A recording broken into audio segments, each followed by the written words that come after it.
que regrese nuestro presidente Nicolás Maduro y nuestra hermana valiente, una mujer extraordinaria, como todas las mujeres venezolanas, nuestra hermana Silvia Flores de Maduro. Bendiciones para el pueblo de Caracas. Sigamos en la calle, te invitamos, hermanos, así como llegamos a pie nosotros, vente que aquí estamos concentrados en la defensa de Nicolás Maduro. Gracias, Quevedo. Compatriota diputado Bracho, adelante. ¡Viva la patria! Hoy en Caracas amaneció de golpe. Hoy decimos, amaneció de golpe en una infame acción asesina, acción del presidente con nuestro presidente Nicolás Maduro. Yo le vengo a decir hoy que a la petición que hace nuestra camarada Hegseth Rodríguez, que es la fe de vida, le exijamos la presencia, que nos entregue de una vez sanos y salvos al presidente Nicolás Maduro y a la primera dama Silvia Flores.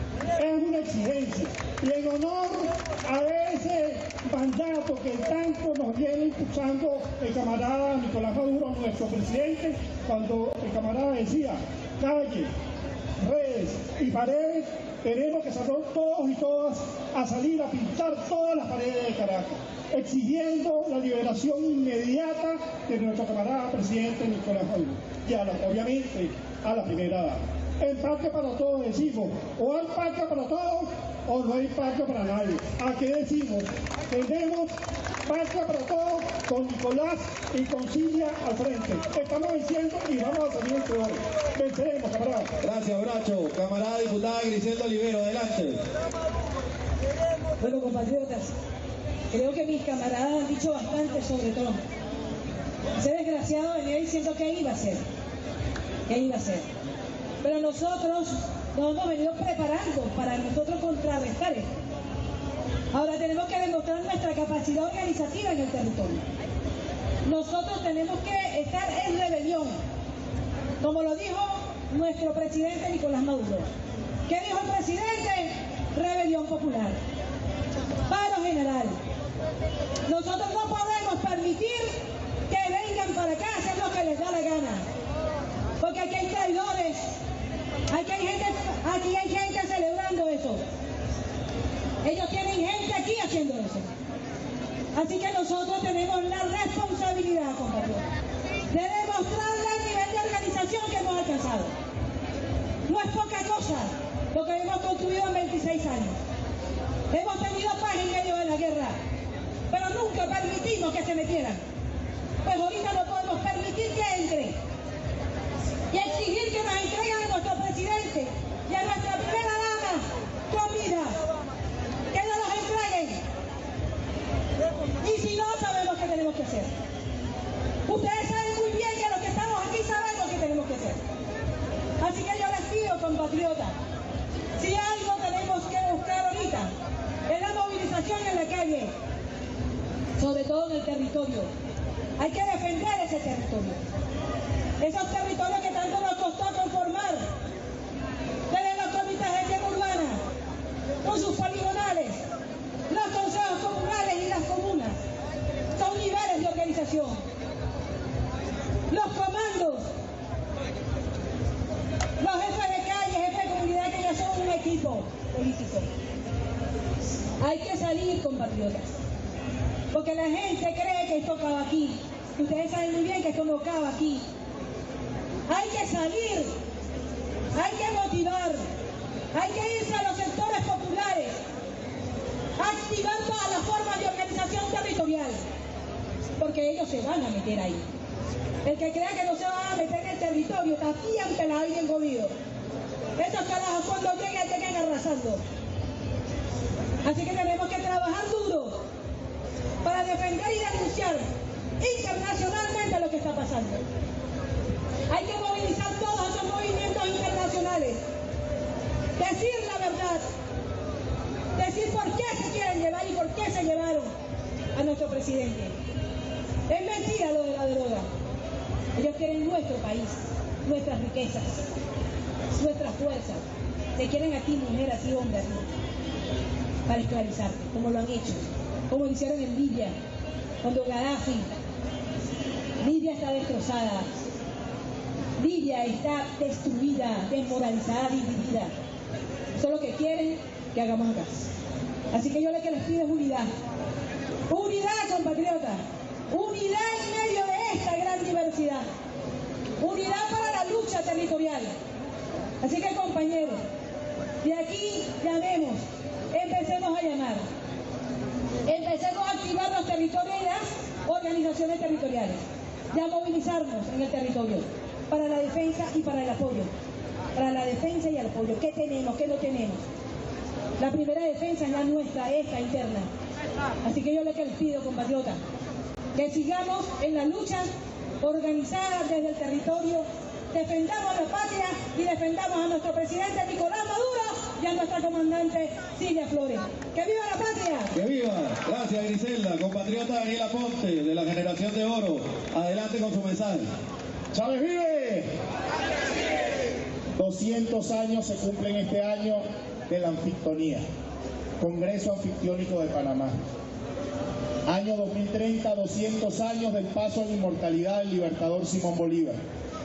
Recordemos al comandante Hugo Chávez y preparémonos, compañeros, camaradas, hermanos, hermanas, para la resistencia prolongada, la guerra de todo el pueblo y el método táctico de resistencia revolucionaria.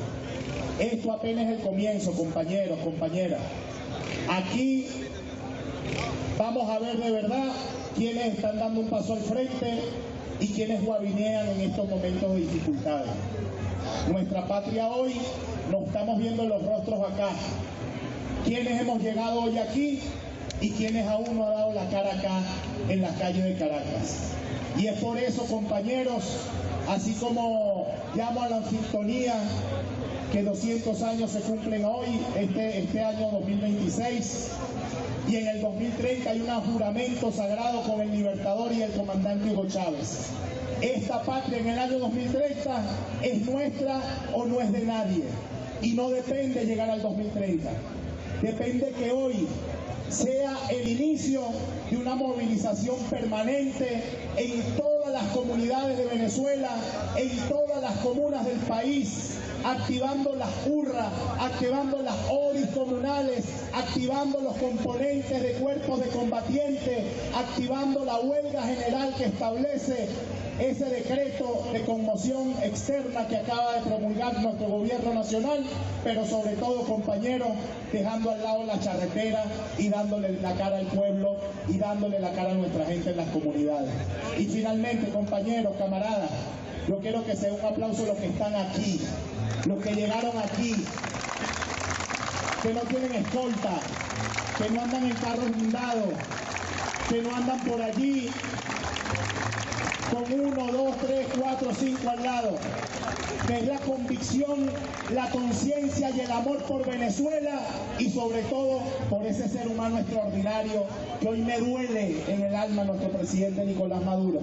Pero ese dolor no puede convertirse en llanto, camarada. Es un dolor combativo, es un dolor en llama sagrada, pero sobre todo es un dolor con dignidad. Aquí preferimos vivir 1 minuto de pie que 100 años de rodillas. Y así que, compañeros, con Bolívar también digo, cuando el clarín de la patria llama, hasta el llanto de la madre calla. Los enemigos son externos, pero el enemigo interno que se coma la luz, también nosotros tenemos que responderle. Ya basta de seguir poniendo la mejilla y a prepararnos, compañeros, compañeras, hermanos y hermanas, para la resistencia prolongada y la revolución dentro de la revolución, como lo ha pedido el pueblo y como lo dice el comandante Hugo Chávez. Por último, ahora sí, Nicolás y Silvia, hoy son ellos, mañana puede ser cualquiera de nuestro alto mando. Pero hoy también fueron nuestros vecinos de Fuerte Tiuna. Hoy también fue el que agarra camionetica para salir. Así que la guerra que ellos dicen que es contra uno, es contra dos, son con los millones de venezolanos y venezolanas que estamos aquí dando la cara por nuestra tierra y no vamos a retroceder nunca, jamás, para la defensa de nuestra soberanía. ¡Viva la patria! ¡Viva Chávez! ¡Y hoy más que nunca que viva! viva Silvia y que viva Maduro. Unidad, unidad, unidad de los patriotas y revolución permanente, armada y sobre todo con espíritu combativo. Un abrazo, hermanos y hermanas. Gracias, Daniela Ponte, de la Generación de Oro. Miren, compatriotas, aquí trajimos estos papelón para hacer mensajes. Los que quieran, vengan a buscar su papelón. Aquí hay también para que den su mensaje.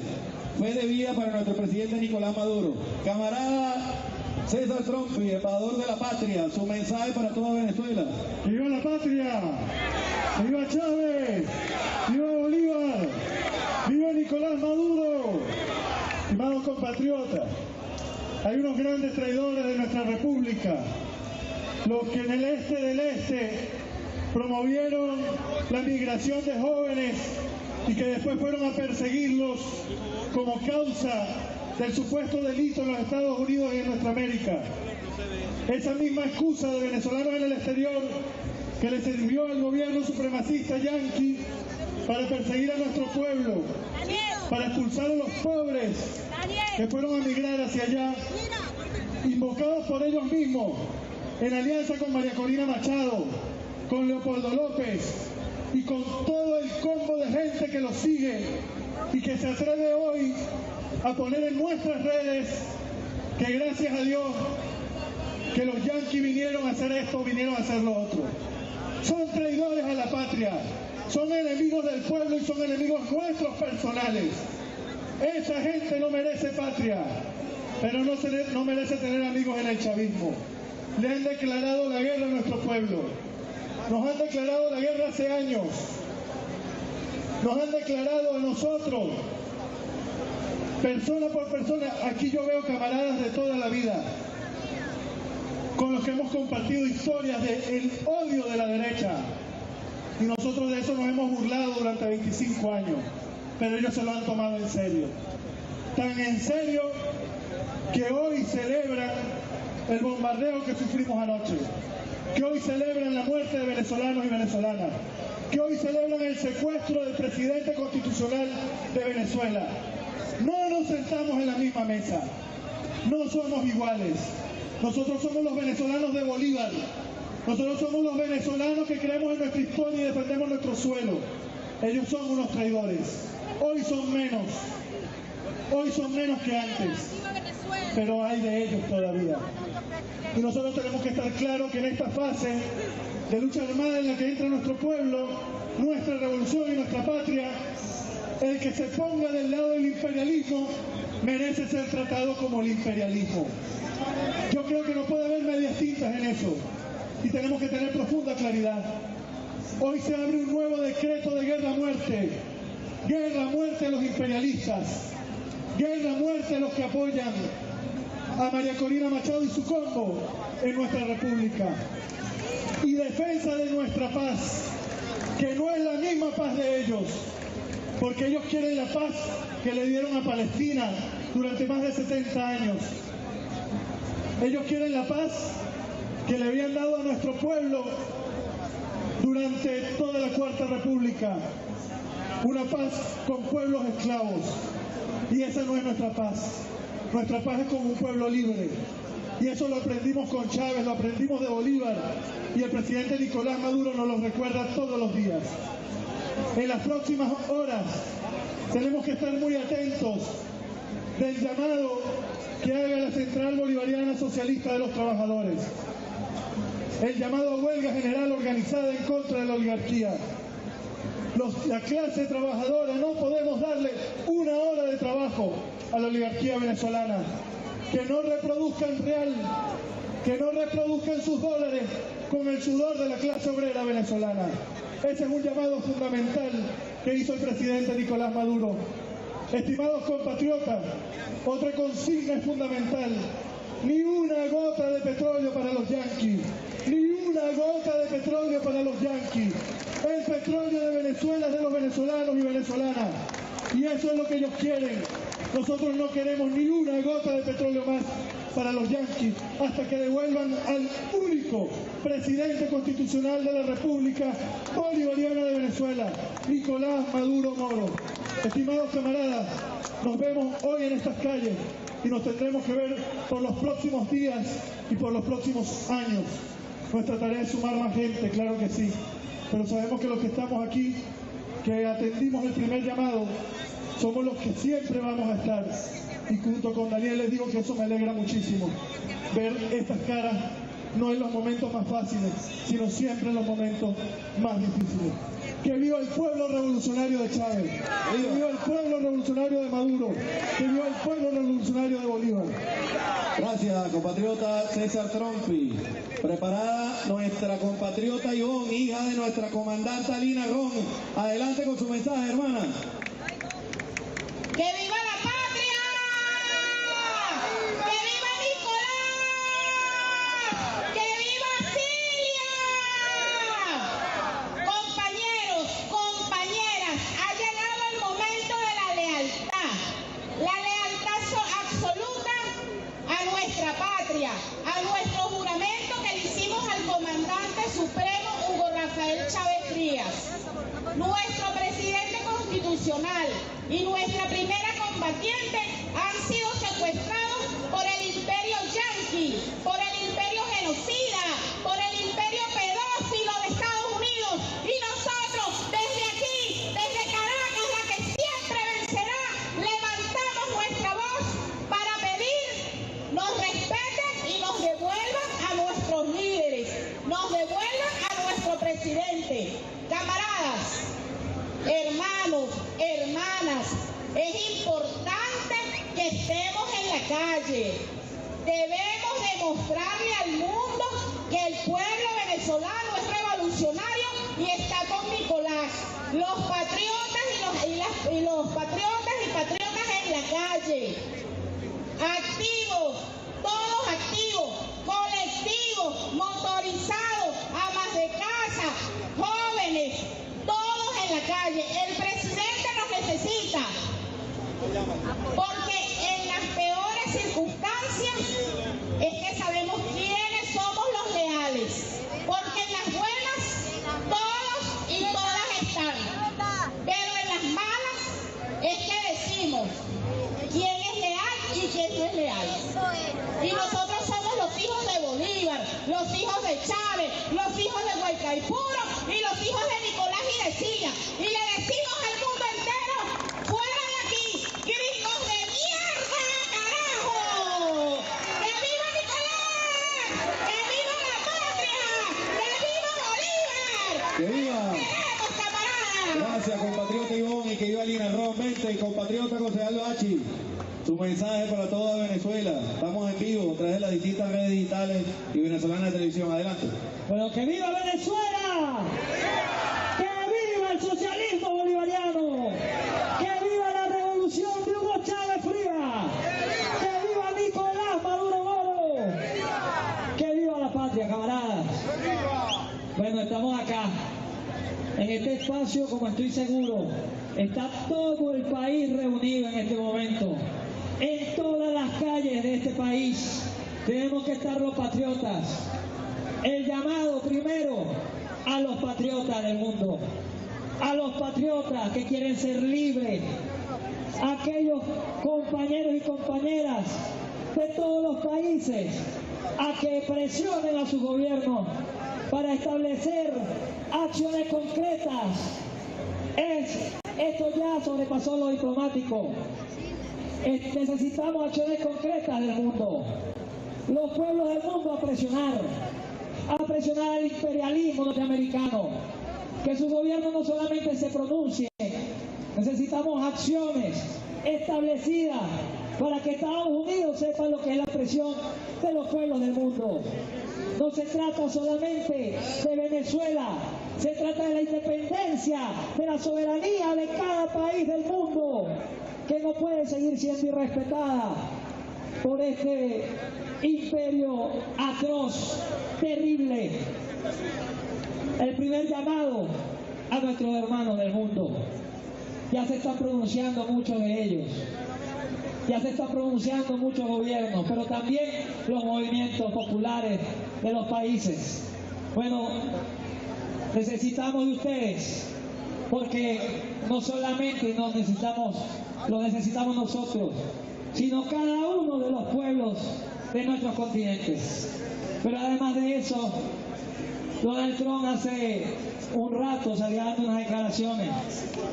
Decía que los Estados Unidos estarán fuertemente involucrados en el sector petrolero venezolano. Nosotros los vamos a dejar.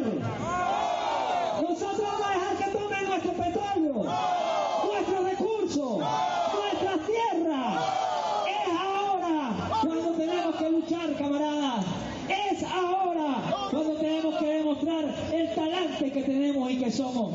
Si nuestros héroes, muchos de ellos de cuna, se atrevieron a luchar contra un imperio, nosotros, los hijos de María, los hijos de Carmen, los hijos de Juana, los hijos de Petra, los hijos de nuestras mujeres humildes venezolanas, nos vamos a dejar del imperio. Estamos dispuestos a vencer, camaradas. El llamado a todos los sectores, al sector religioso. Yo que estoy en ese sector de asuntos religiosos, a todos los líderes, las lideresas de todas las religiones, que compartimos nosotros fundamentos religiosos con otros pueblos del mundo. Este es el momento, es orar, pero también es luchar, es orar, pero también es tomar el fusil, es orar, pero también es defender el suelo, el territorio sagrado de esta tierra bendita, santa, buena, noble de Jesucristo y de nuestro Señor, para poder ser ejemplo de esta humanidad como lo hemos sido hasta ahora. Somos el ejemplo, así que confiamos en todos ustedes, confiamos en la patria, confiamos en que aquellos que no comulgan con la revolución hoy se pongan las botas de patriota y se vengan con nosotros, porque ahora el enemigo es el mismo para todas y todos. ¡Abajo el imperialismo! ¡Abajo Donald Trump! ¡Que viva la patria! ¡Que viva la revolución! ¡Que viva! Gracias, compatriota Bachi. Mira, llegó el camarada gobernador, pero antes gobernador, vamos a darle la palabra a nuestro pueblo organizado. Venga, camarada. Compatriota, tu mensaje para toda Venezuela, es un periodista. Adelante, tribuna abierta. La patria es para quererla y para defenderla. ¡Carajo! Una pandilla miserable ha secuestrado a nuestro presidente constitucional de la República Bolivariana de Venezuela, Nicolás Maduro, y a nuestra primera combatiente, Flores. Han pisoteado la soberanía y la dignidad nacional. Eso no se tolera. Este malandro disfrazado presidente de los Estados Unidos, Donald Trump, ha dado la orden de pisotear a nuestro pueblo y pisotear nuestra dignidad nacional. Pero no lo vamos a tolerar, a pesar de los pesares, David y Goliat.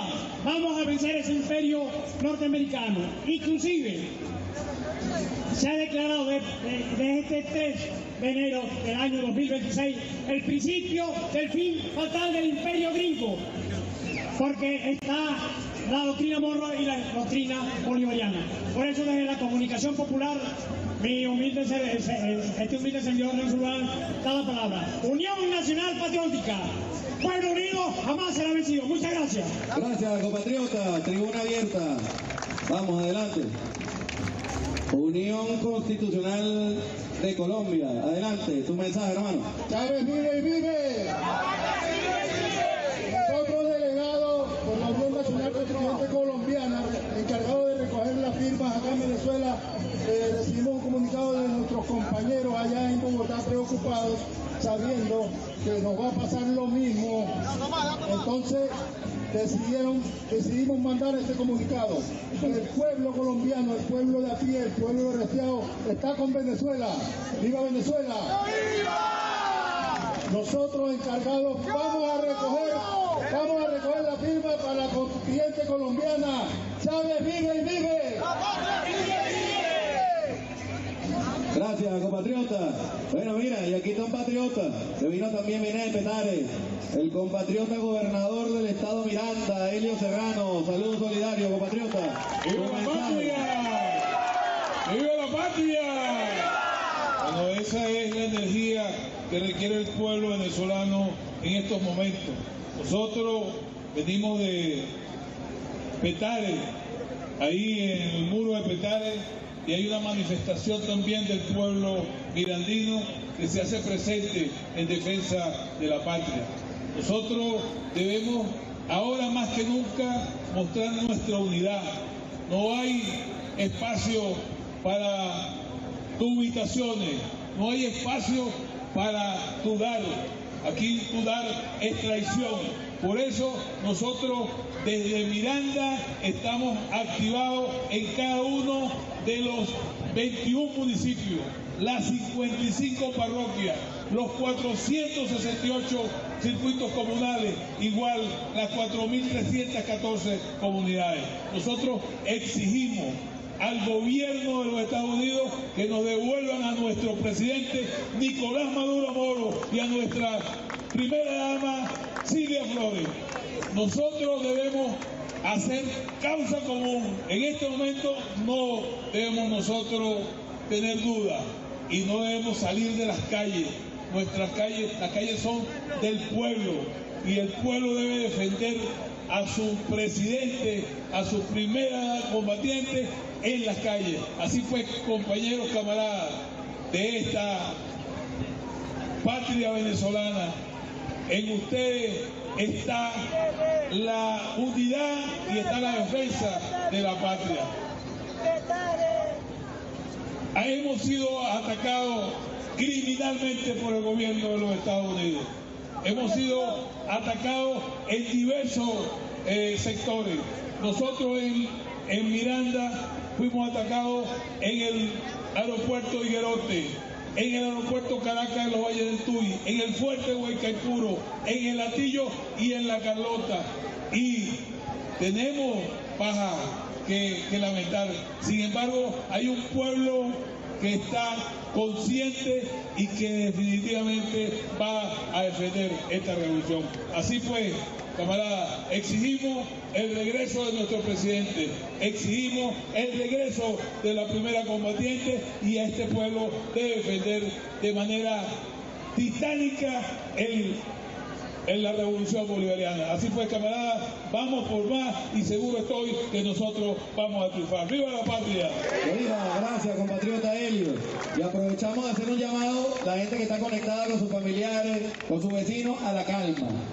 Algunos negocios están abriendo y hay gente que está incitando al saqueo. No podemos permitir, compatriotas, desestabilización. Aquí hay gobierno, aquí está el Estado venezolano y el alto mando político y está el pueblo en la calle. Que no se equivoquen, camarada. Ok, esta es una tribuna abierta, tribuna antiimperialista. A ver, adelante. Vamos, todo el que quiera hablar viene para acá y nos dice. Gracias, camarada, gracias, compañeros.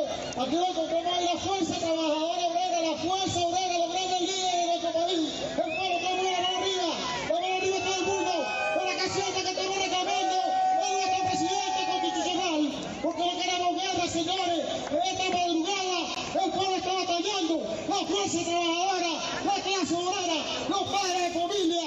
Estamos reclamando, estamos pidiendo un presidente que disfrutó nuestra Navidad aquí, que estuvo con el pueblo, que estuvo en nuestro barrio, y por eso que habían llamado, nos concentramos aquí en esta gran avenida, reclamando al imperio, esa lucha criminal, ese combate que nos tiene, porque nada nos tira todo nuestro petróleo.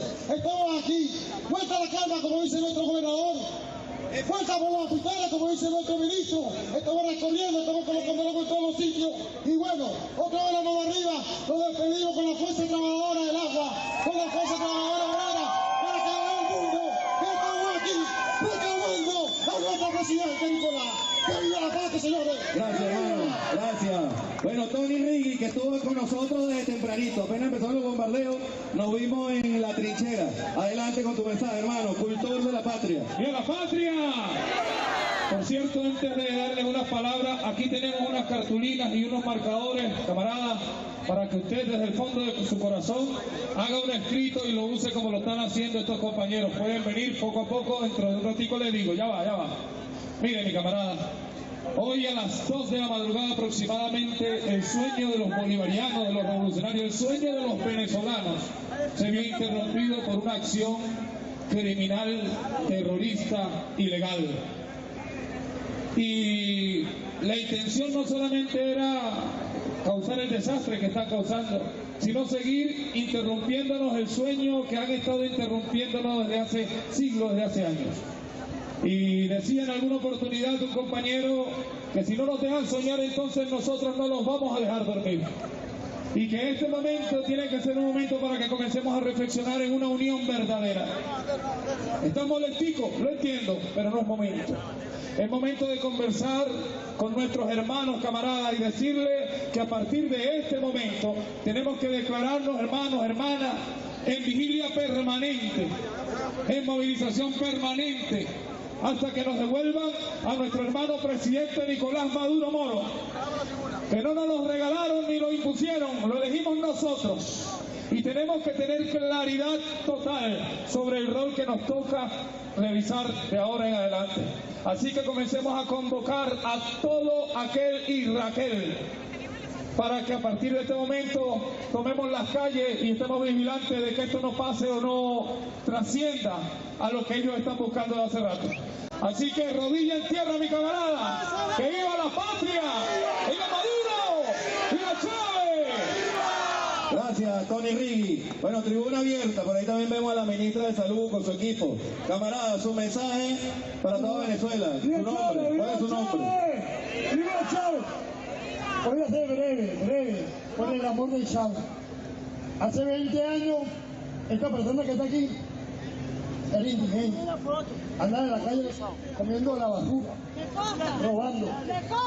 Este compañero Chávez me dio la mano en la Plaza Katia. Hoy en día tengo 18 años estudiando en esta revolución. Yo voy a ser breve, como lo dijo el comandante una vez. En este país, o somos nosotros, o somos nosotros. O somos nosotros, o somos nosotros. No hay para nadie. ¡Viva la patria! Gracias, hermano querido. Bueno, y como estamos en una batalla, está la batalla por la salud. Nuestra ministra Magali Gutiérrez, su mensaje para toda Venezuela. Aquí estamos transmitiendo en vivo y está el pueblo organizado. Adelante. ¡Viva la patria! ¡Viva nuestro presidente Nicolás Maduro Moro! Bueno, nosotros no nos detenemos.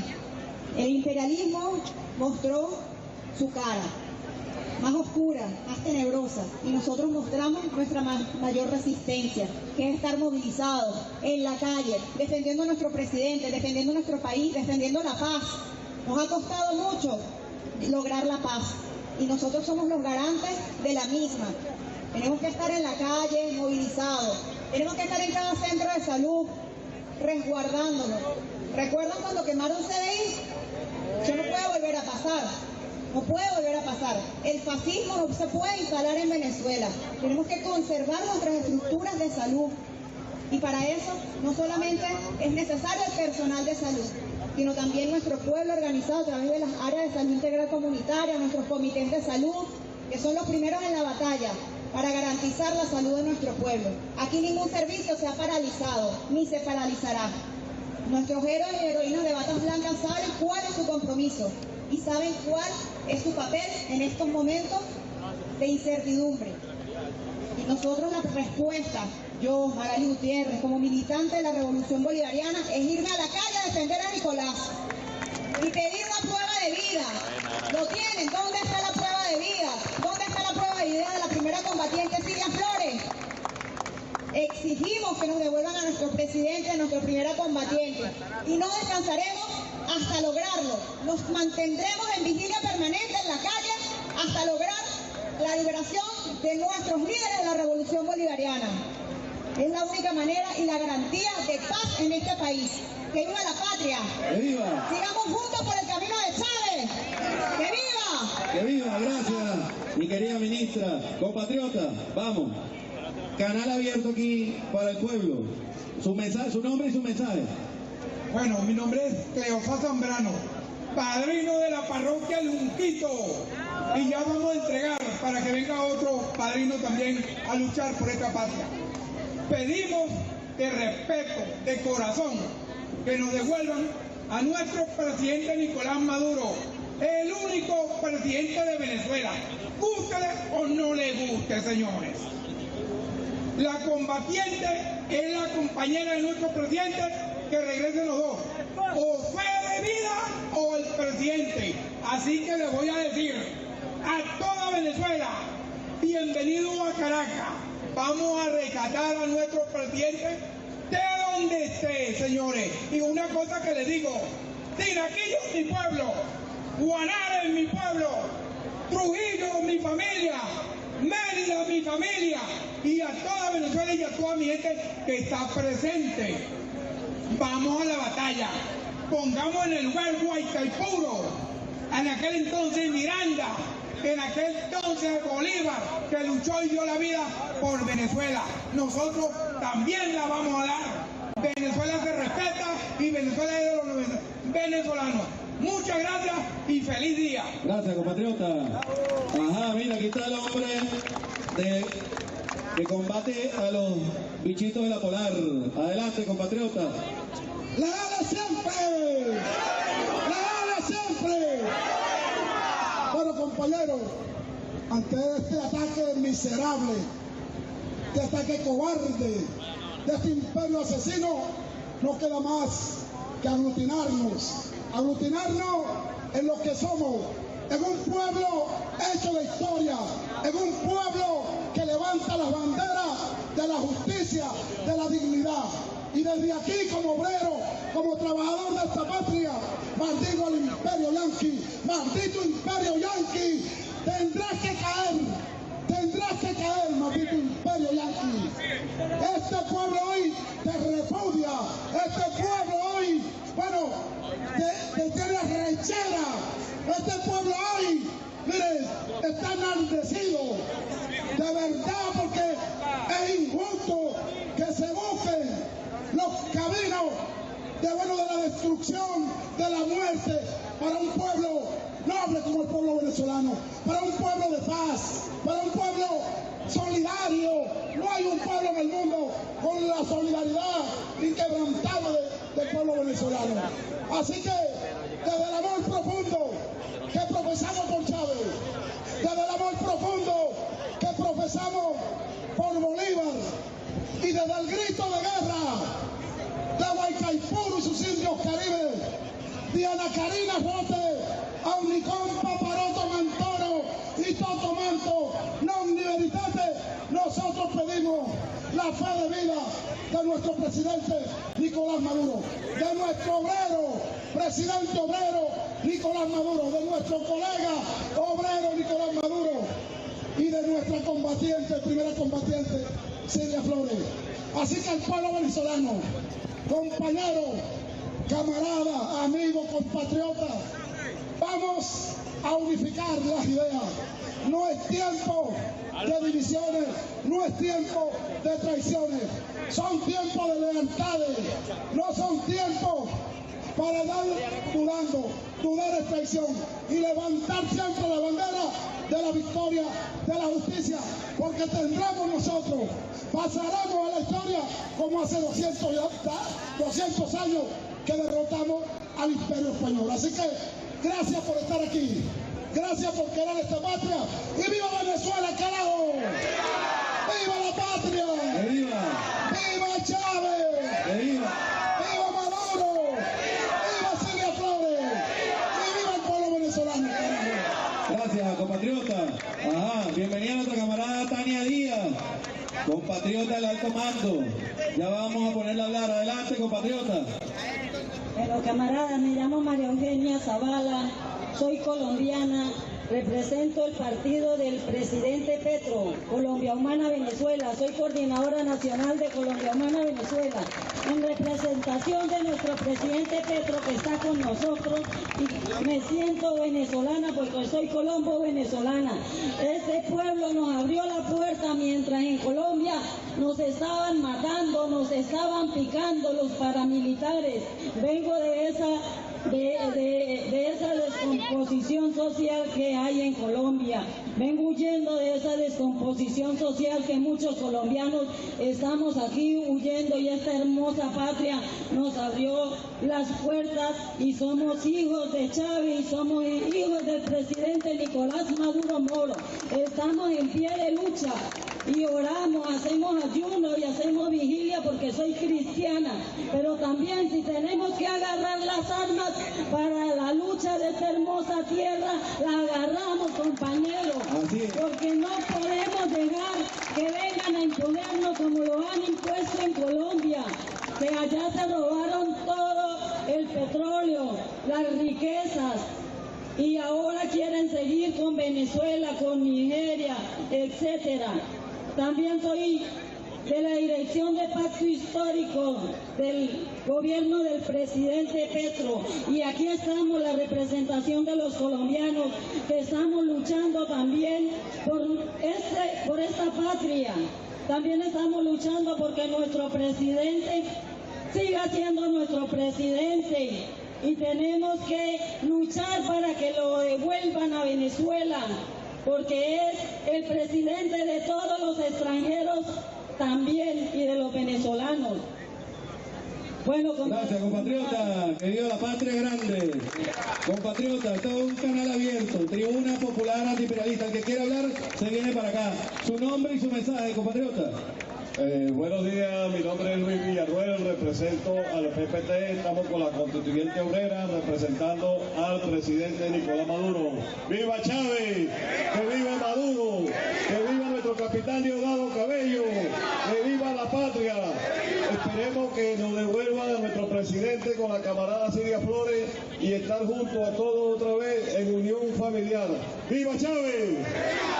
Gracias, mi querido compatriota. Bueno, siguiente, Griselda. ¿Quién viene? Adelante. Los que quieran, aquí está el micrófono. Saludos, compañeros, saludos.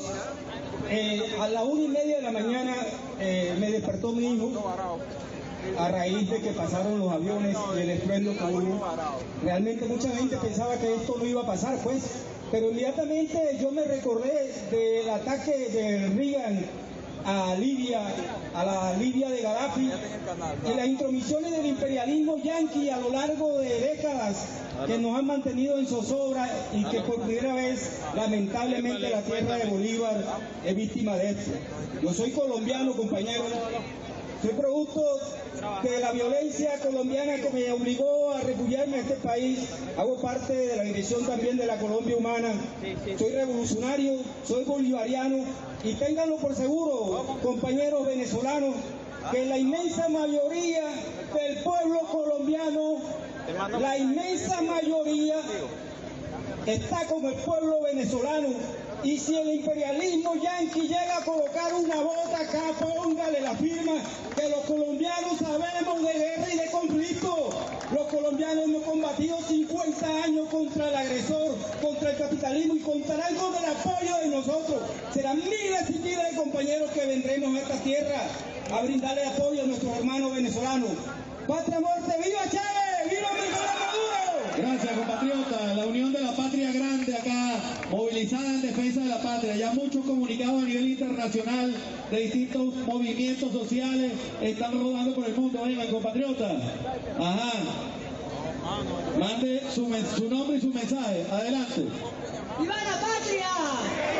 Soy mujer revolucionaria, pueblo, y mi llamado es a todos los pueblos del mundo. Nosotros, ese pueblo digno, nos toca nuevamente enfrentar el imperio, ese imperio que está por caer y que de nosotros depende, de los pueblos del mundo depende la dignidad. Alcemos la dignidad, no dejemos que el malandro de barrio se apodere de nuestro futuro. Es el pueblo el que va a determinar la historia de la humanidad. Los pueblos revolucionarios, los que sí tenemos dueños de futuro. Ese dueño de futuro que nos quieren robar, nos lo convertiremos en su peor pesadilla. Gracias.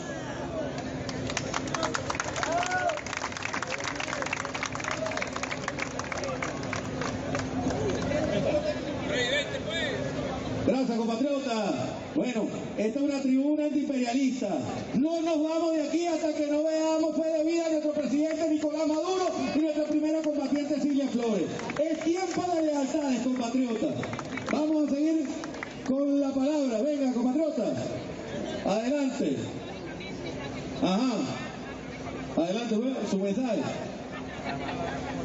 Jamaya, Hiata, Gualayelua, un saludo ancestral de parte de los pueblos indígenas de Venezuela y de nuestro continente Aviala. Desde este espacio queremos aprovechar para defender la autodeterminación de los pueblos. Los pueblos indígenas milenariamente, desde hace 500 años, sabemos que es ser saqueados, sabemos que es ser colonizados, estigmatizados y deshumanizados. Hoy aquí exigimos la fe de vida del compañero presidente Nicolás Maduro, el cual esta madrugada se desconoce su paradero, y como pueblos indígenas defendemos la autonomía de nuestro Estado. Este Estado que costó sangre del pueblo afro, sangre del pueblo indígena, sangre de los pueblos de América del Sur. Ahorita América Latina y los movimientos indígenas se han pronunciado. Tenemos la CONAI en Ecuador, tenemos a los congresistas indígenas del Perú, a los dirigentes indígenas y senadores de Colombia, que se han pronunciado, porque atacar a Venezuela es atacar a todos los pueblos de América del Sur, del mundo, porque esta casa ha sido un espacio de encuentro de todas las nacionalidades.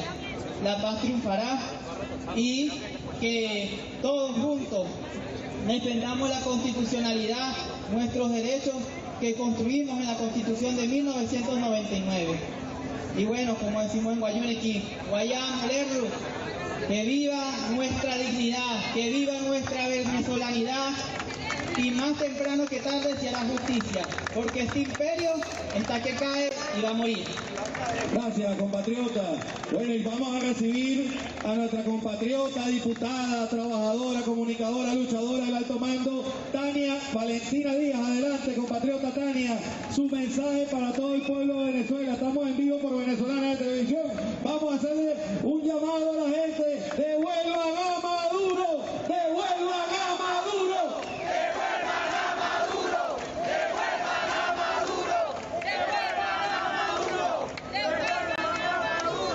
¡Viva la patria!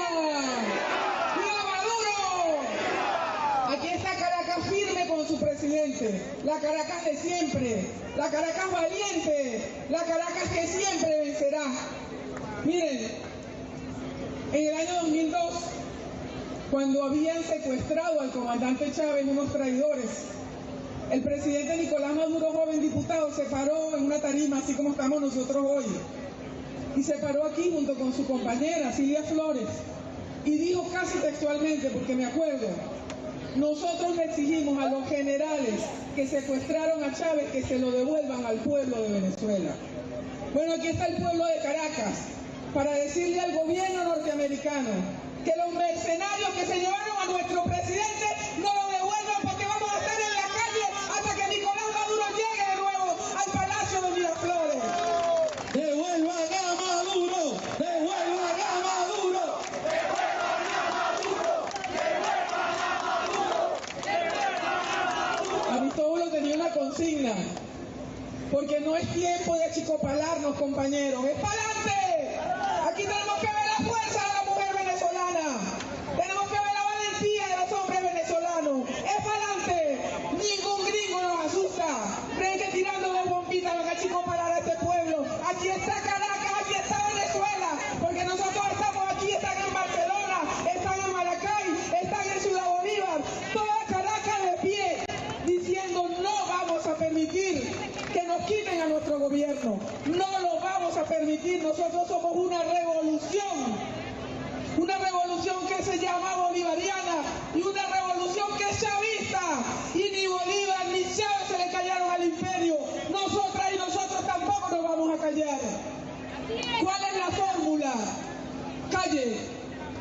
Nuestro presidente nos los dejó escrito, nos los dijo varias veces: si pasa cualquier cosa, ustedes se van para la calle, si es necesario se van para Caracas.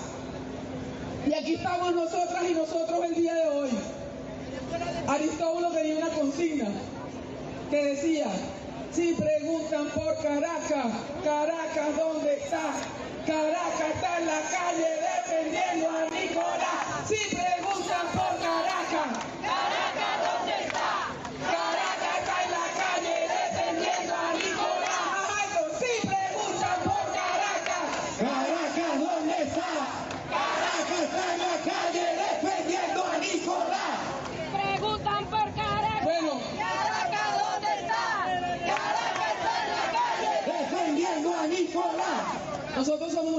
revolución. Y la revolución tiene su fuerza en lo colectivo, tiene su fuerza en la unidad, tiene su fuerza en seguir la instrucción del mando, del alto mando, tiene su fuerza en que todo lo que hemos hecho hasta ahora, preparándonos para cuando hubiese un momento como este, lo pongamos en práctica, camaradas.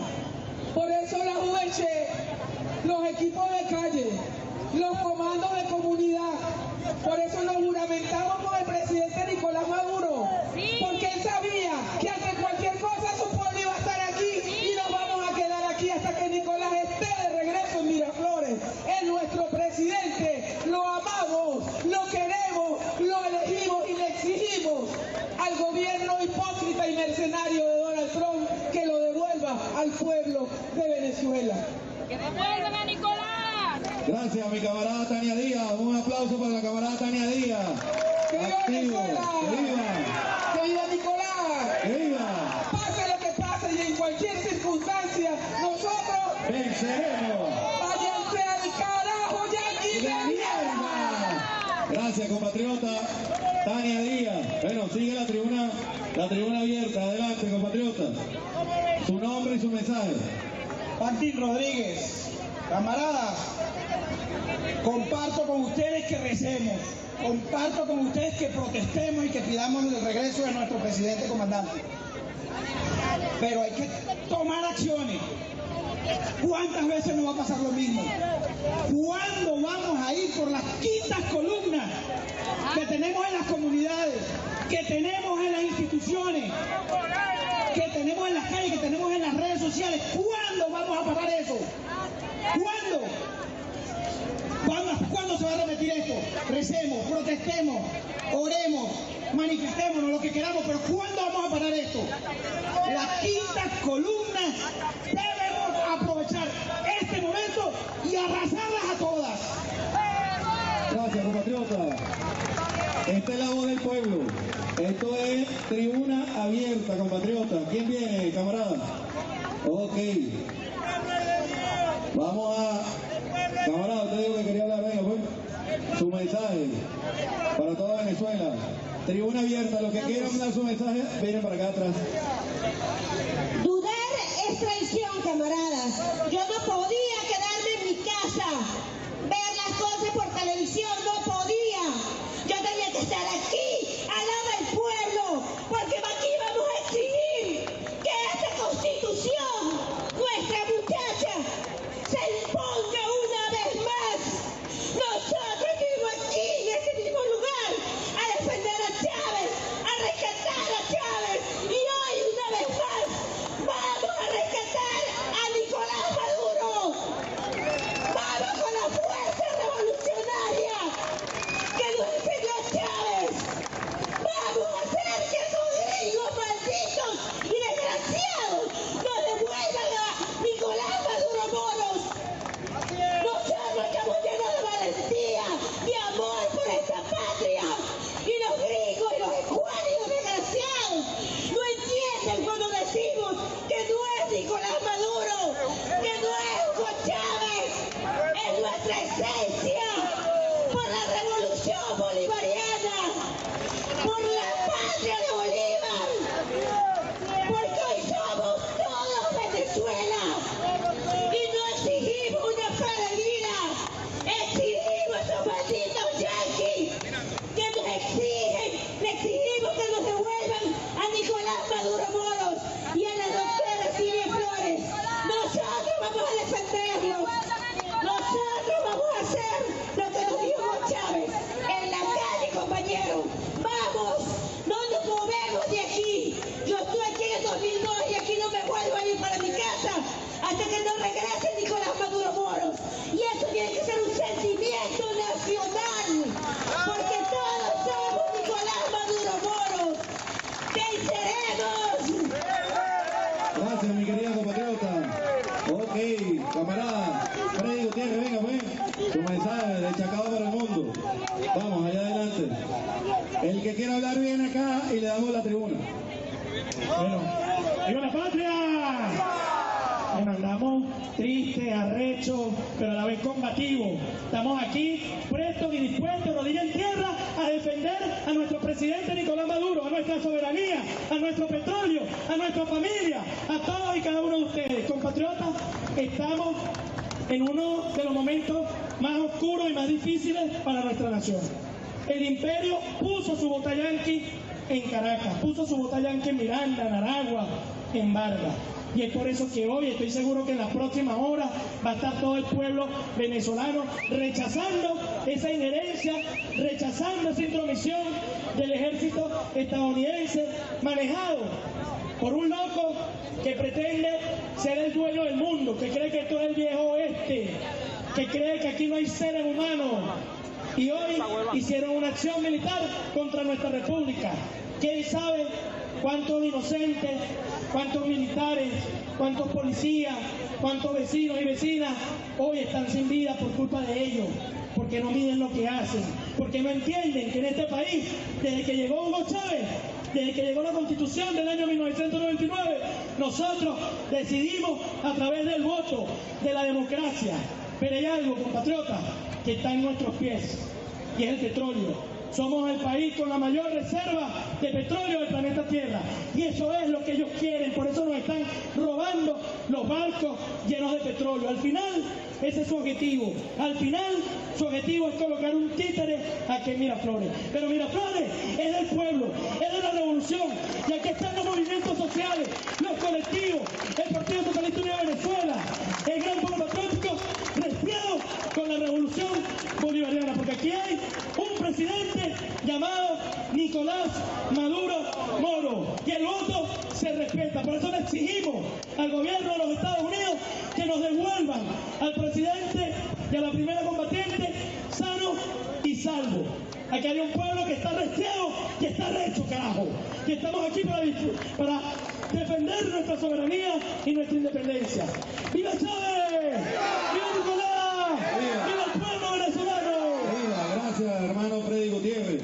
Vamos a darle la palabra a los trabajadores de la patria. Carlos, adelante.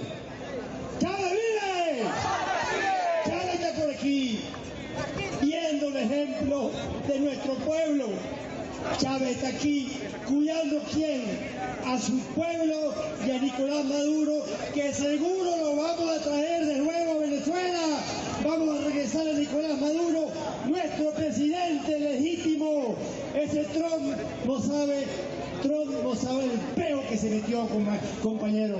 Este pueblo es indoblegable, este pueblo es invencible, ¿verdad?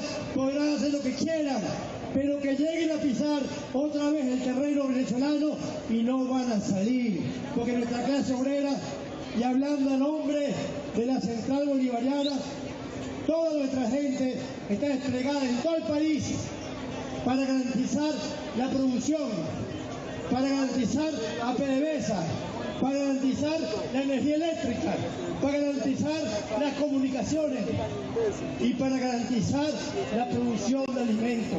La clase obrera no va a dejar que tumben nunca nuestra revolución. La clase obrera del pueblo, todos unidos, compañeros, todos unidos hasta traer de regreso a Nicolás Maduro aquí en su patria, a Venezuela.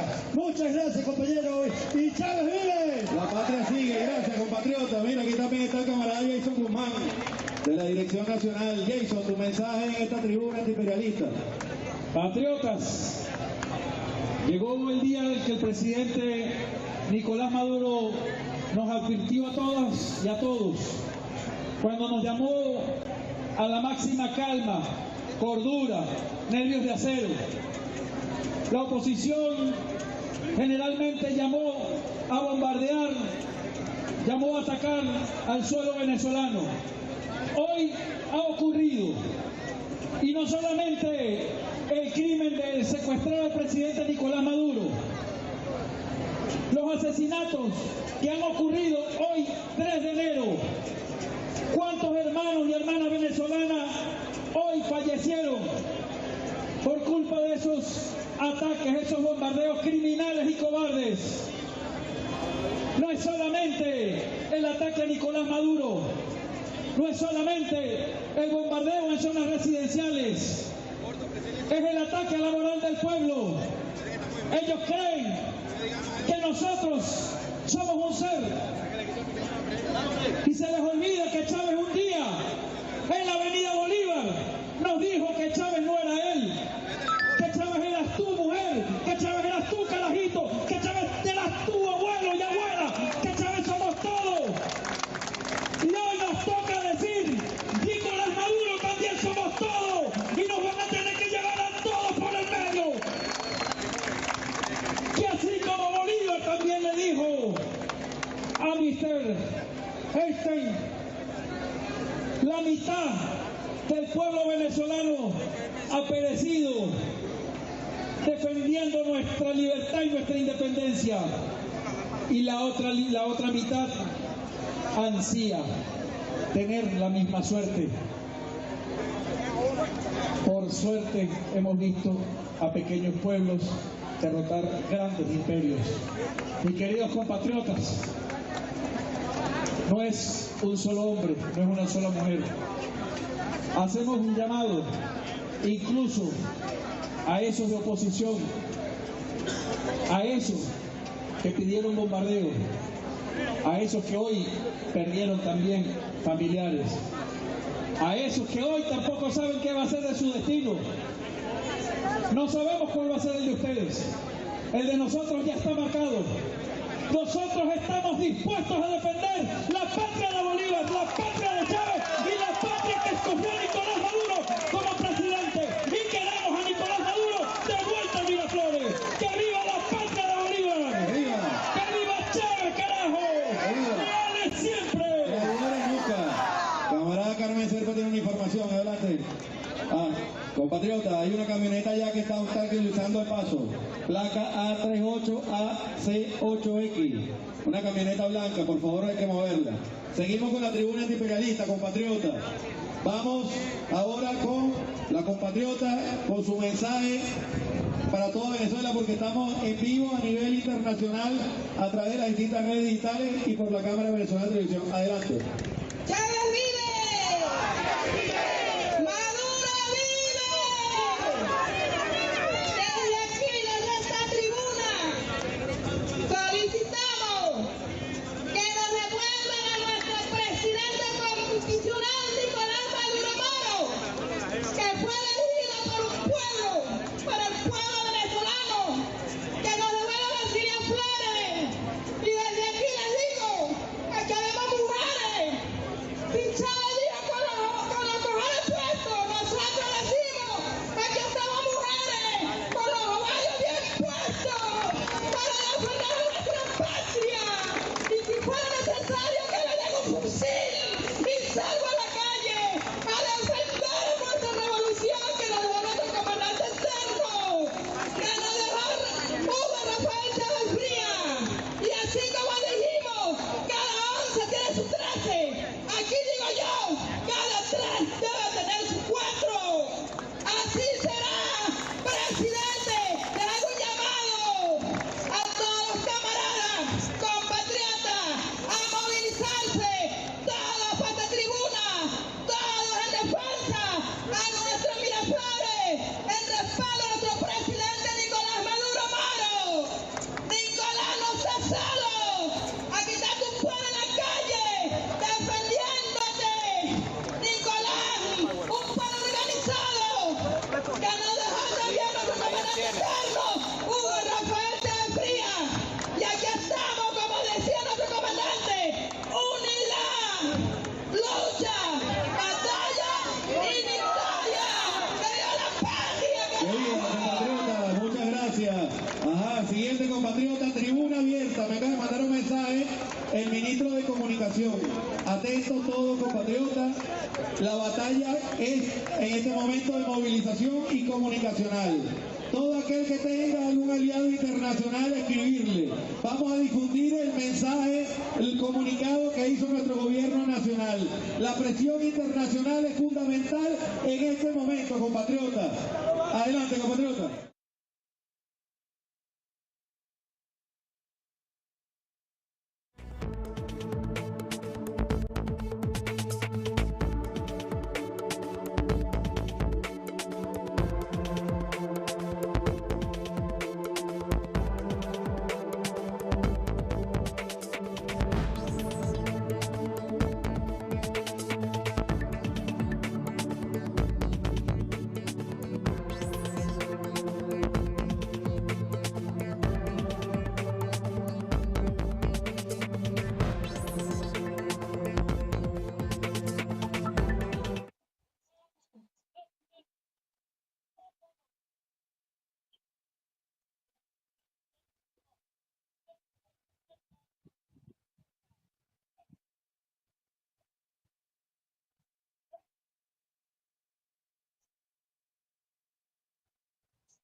Find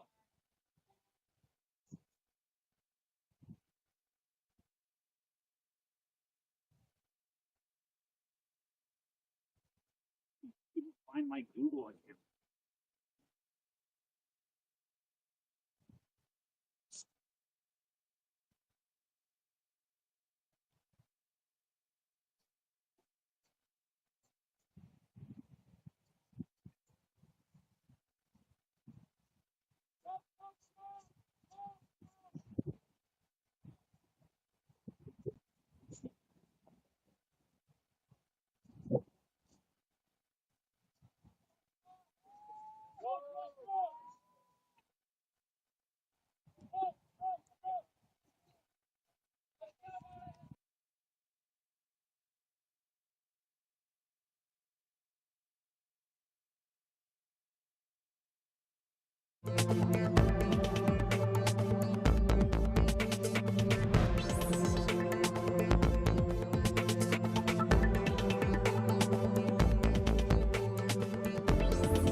So that's Gigi's friend.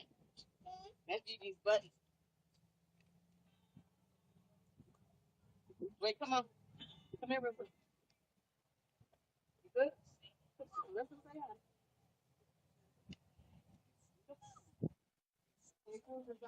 Come on, mama. Come on.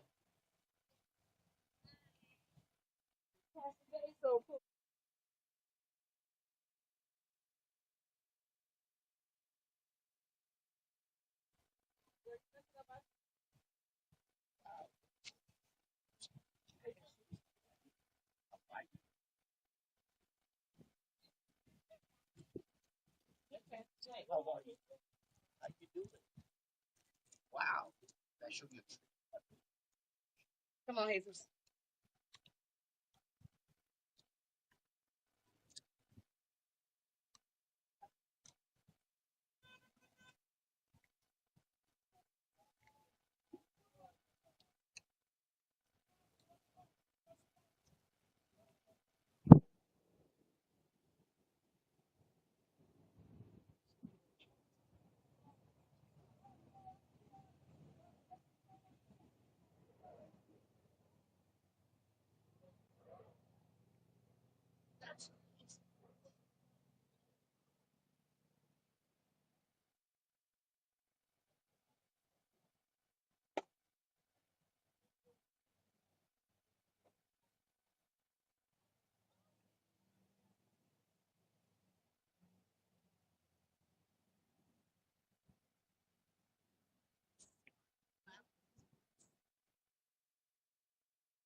What's your name? Let me just check the camera. Let me just put that. Just check that. Okay, thank you. What's your PDT?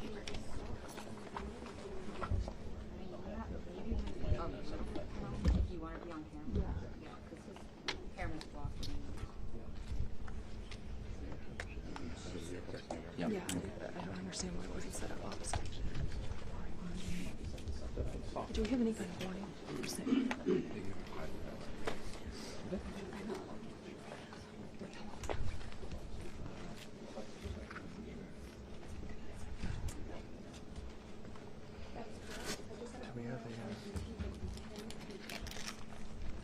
No, take the shot. Okay. It's a minute.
Who's back?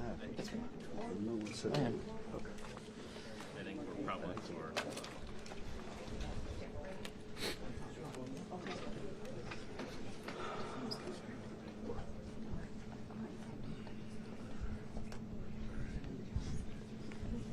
Alex, you want this one? You want it? Yes. Jim. Alex, I mean, Alex.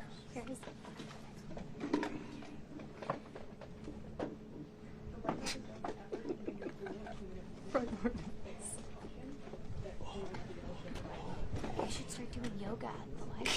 Those squats. We need yoga. I love yogurt. Can you get on that? Can you get on that, Sid? Get that class going for us? Yeah, Peter, we have to add yoga at the library to the itinerary. Okay. Christine, you're Specifically outside on the lawn.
This is an NBC News special report.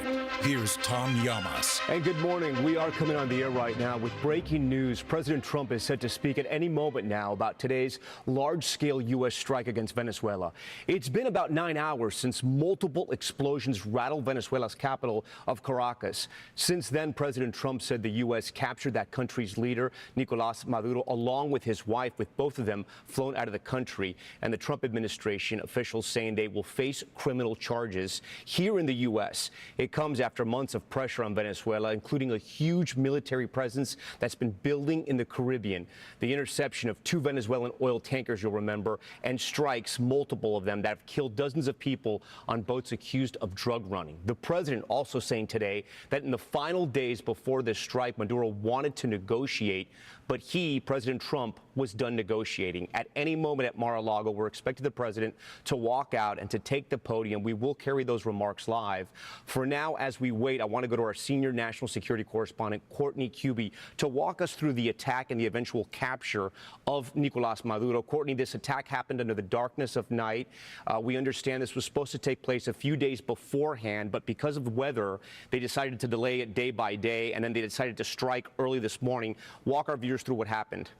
Yeah, but notably, one point on the weather time that I've been struck by is the fact that there was actually a pretty full moon last night, which generally special operators like this don't want. They want as much darkness as possible. That does not include a full moon. But you're right. Officials telling us that, in fact, the president actually authorized this action days ago, more than a week ago, and that has now been essentially an hour-by-hour wait to see when the final go-ahead would happen. We now know, as you mentioned, that it started overnight last night, now about 9 hours ago, these first explosions. We don't have a whole lot of detail about exactly what the U.S. military component was here. The president, in first announcing this on Truth Social, called these U.S. strikes, not airstrikes. A couple of the assets that we know the U.S. has in the region include U.S. Navy ships that have the ability to fire Tomahawks or T-LAMs.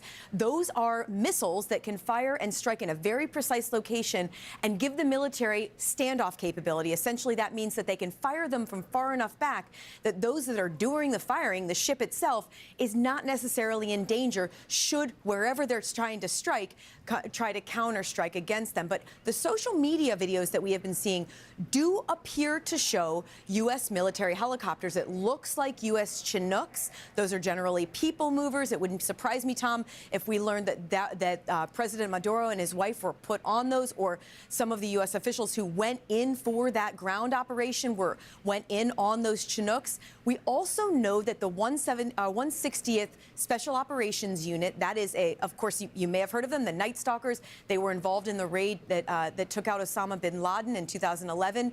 We know that they have sent additional assets to the region in recent weeks. Now, it could be that they had some of those up. They have things called Little Birds. They're small, fast, low-flying attack helicopters. It wouldn't surprise me if we heard that they were involved in this in some way.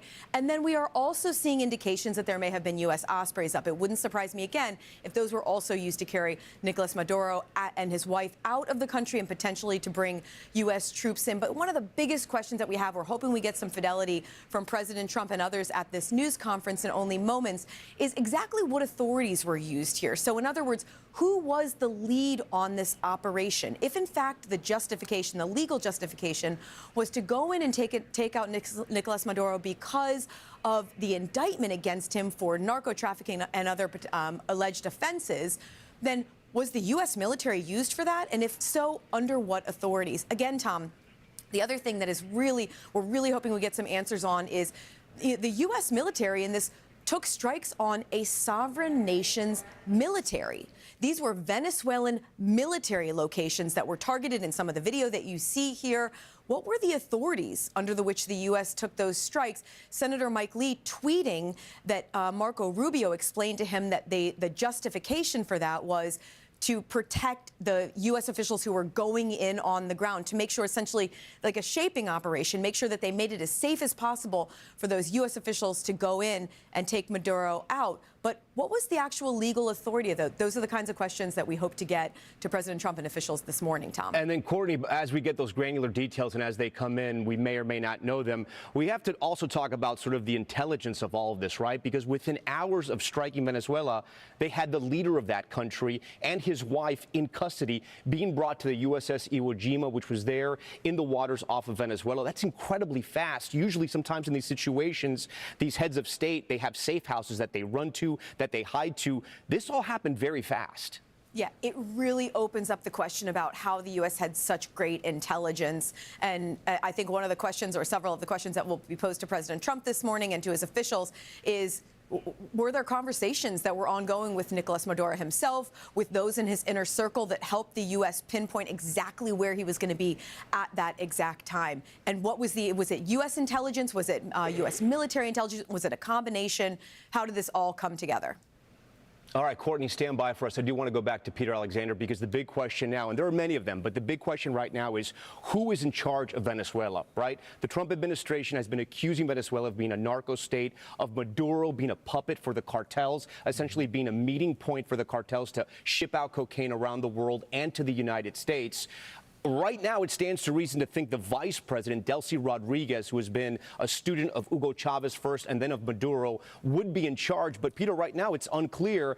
And the president has come out today saying that he hopes whoever takes over Venezuela, whoever's in charge, goes in a different direction than Maduro. Tom, I should tell you, as you're speaking to me, I'm hearing from our colleagues on the ground at Mar-a-Lago that we now have a 2-minute warning, which means we'll hear from the president now in just a matter of moments. So I'll keep this very brief for you, but I would say that is high on the list of questions is, after the operation that has proven successful clearly to be able to capture Nicolas Maduro and his wife, what other plans were already in place? Who is governing that country? Is it Maria Corina Machado? She was the former or the longtime opposition leader there. Her name may be familiar because she recently won the Nobel Peace Prize and had a remarkable departure from that country where she accepted the award overseas in public. Separately, a lot of real questions about what takes place now going forward, what the U.S. has done to try to better secure the situation on the ground there to ensure that there is some form of a peaceful transition. Venezuelans are still waking up to this dramatic news.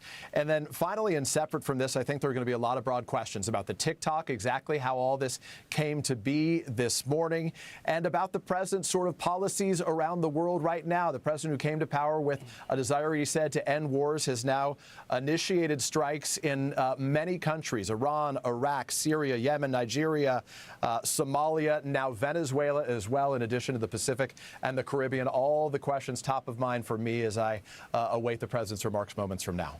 All right, Peter, you stand by for us as well. I can tell you we are coming to you live tonight, or I should say today, from Miami, where the streets, especially in Doral, where our studios are, people have been celebrating there in the streets here in Doral, Venezuelan Americans and then Cuban Americans and Nicaraguan Americans as well, hoping that this could somehow lead to a domino effect in the Caribbean, in Latin America, where leftist dictators are taken out and new governments, hopefully, are reinstated. This is Miami right now in Doral. You can see the Venezuelan flags flying there. There's been an influx of Venezuelan immigrants, some saying up to 700,000 over the last 5 to 10 years, people fleeing Venezuela because of the economic hardships there, because of the lack of human rights in Venezuela. We should remind you that Maduro was accused by the UN of killing up to 5,000 dissidents, imprisoning anybody who did not agree with his political policies, and torturing them as well. So for many people in Venezuela and here in the United States who have sought refuge, who are political refugees, this has been a very important time. You can see there are tears in people's eyes. They have been celebrating on the streets of Miami since these strikes were first announced. We were awoken early this morning, and I have a lot of friends and family in this area, and the phone was just kept ringing, people asking questions. What does this mean for Venezuela? What does this mean for the people of Cuba as well? Again, we can't get too ahead of ourselves right now. The president has just said they've taken out Maduro because he was wanted. He was indicted not once, but now twice, from what the Attorney General Pam Bondi has told us, for being an agent of the cartels, for being, in their words, a narco trafficker. He will stand trial in the U.S. and he will get his day in court, and he will have attorneys provided to him if he can't pay for them, and he will have a say in this. But for right now, he is in U.S. custody. It is unclear who is leading Venezuela at this hour, if indeed it is more members of the Maduro regime, if it is the vice president, Delcy Rodriguez, who has been there, who has been asking the international community for proof of life to make sure Maduro and his wife are still alive. We have heard from Russia and other countries who are supporters of Venezuela, who are allies of Venezuela, saying they condemn the actions that have happened here. The UN as well has come out and said that they did not agree with how this was handled. You can see the explosions, the eruptions. This was the attack earlier this morning in Venezuela, right there in the capital. And then from the moment those missiles launched, at some point within hours, they had the leader of Venezuela in custody. The president has said that Maduro at the end was trying to negotiate, but he was done negotiating. The vice president has come out on X posting that they offered multiple off-ramps to Maduro. Again, they have been in this region for months now, striking those boats they say are carrying drugs from Venezuela to the United States. The threats have been made. There apparently were negotiations up until last week between the president and Maduro. That, according to President Trump. But at this hour, President Trump was done negotiating. I want to bring up moderator of Meet the Press, Kristen Welker, who's joining our special coverage as we await the president. We do want to remind you, at any moment, we're going to watch President Trump come in. Kristen, this is an interesting time in our country's history, but it's also an interesting time for the Trump administration. They are an America First administration. That's what they campaigned on. And now we have a strike in a foreign country, in a country that has been accused of sending drugs by the tons into the United States, but has never attacked our country. And now we have a military operation, and a leader in that country has been taken out by U.S. forces. Tom, you're absolutely right. And what is so striking is that we have seen cracks begin to form within the MAGA base as President Trump has escalated his pressure campaign against Nicolas Maduro, against the Venezuelan regime. And now, of course, this reaction just pouring in. It's coming in largely along party lines right now, Tom. We should say that. Democrats highly critical, saying that this is illegal without congressional approval. Congressional leaders, Republicans, supportive. But look at this from Congresswoman Marjorie Taylor Greene. She, of course, had a very public break with President Trump, in part because of his focus on foreign policy, which she says goes against his America First foreign policy. Here she says, Mexican cartels are primarily and overwhelmingly responsible for killing Americans with deadly drugs. If U.S. military action and regime change in Venezuela was really about saving American lives from deadly drugs, then why hasn't the Trump administration taken action against Mexican cartels? And then listen to this part of her post, Tom. She says, this is what many in MAGA thought they voted to end. Boy, were we wrong. As the baby boomers slip away, both in voters and power, the electoral future will be decided for candidates that focus on American economic populism and promising prosperity for Americans only. Really strong words there from Congresswoman Marjorie Taylor Greene. And Tom, just to zoom out a little bit, let's remember what President Trump campaigned on, what that America First foreign policy was all about. He campaigned on getting Americans out of foreign wars. That was part of the inaugural address that he delivered when he said that that would be a part of his vision. And so part of why you're seeing these cracks begin to form within the MAGA base is for that very reason. Congresswoman Marjorie Taylor Greene, one of those with the loudest voices, saying that her constituents care about the economy, issues like health care, and that this runs counter to those critical promises that were made. So I think questions moving forward, will Congress be briefed? When? Will there need to be congressional approval for any future action? And what, if any, reaction will we get from the rest of the MAGA base, Tom? Yeah, you know, Kristen, we're about to go to Keir Simmons, but Kristen, you know, I had an opportunity to speak with Maduro years ago. I interviewed him inside of Venezuela, and his belief was that President Trump never wanted him out. It was others around President Trump, people at the time like Senator Rubio, now the Secretary of State, who were the ones sort of whispering in President Trump's ear to get Maduro out. And now this has become a reality, and we know that Senator Rubio is now Secretary of State Rubio, who's been in charge with multiple jobs, including intelligence as well. Talk to me about that relationship and the role that the Secretary of State played in all of this. Well, I think you hit the nail on the head. Secretary Rubio has long had his sights on Venezuela, the concerns, the criticism of Nicolas Maduro. And look at what we have seen from this relationship between President Trump and Secretary Rubio. Remember, they were fierce political rivals back on the campaign trail in 2016. Now, of course, brought into the fold in this second Trump administration, has become quite frankly, Tom, one of his most trusted advisors. When you ask President Trump about the future of MAGA, who should take the baton, he talks about the vice president, but he also talks about Secretary Rubio, and I think it really underscores the strength of that relationship, Tom. Okay, Kristen, stand by for us. Again, we are waiting for President Trump to walk out at any moment at Mar-a-Lago to take the podium. We're going to bring you those comments live as they happen. We also want to let you know that President Trump has released what we understand is video of Maduro in custody and also some video of the attack. We're going to have those momentarily. As I mentioned earlier, Keir Simmons is part of this coverage as well. Keir, I want to go to you.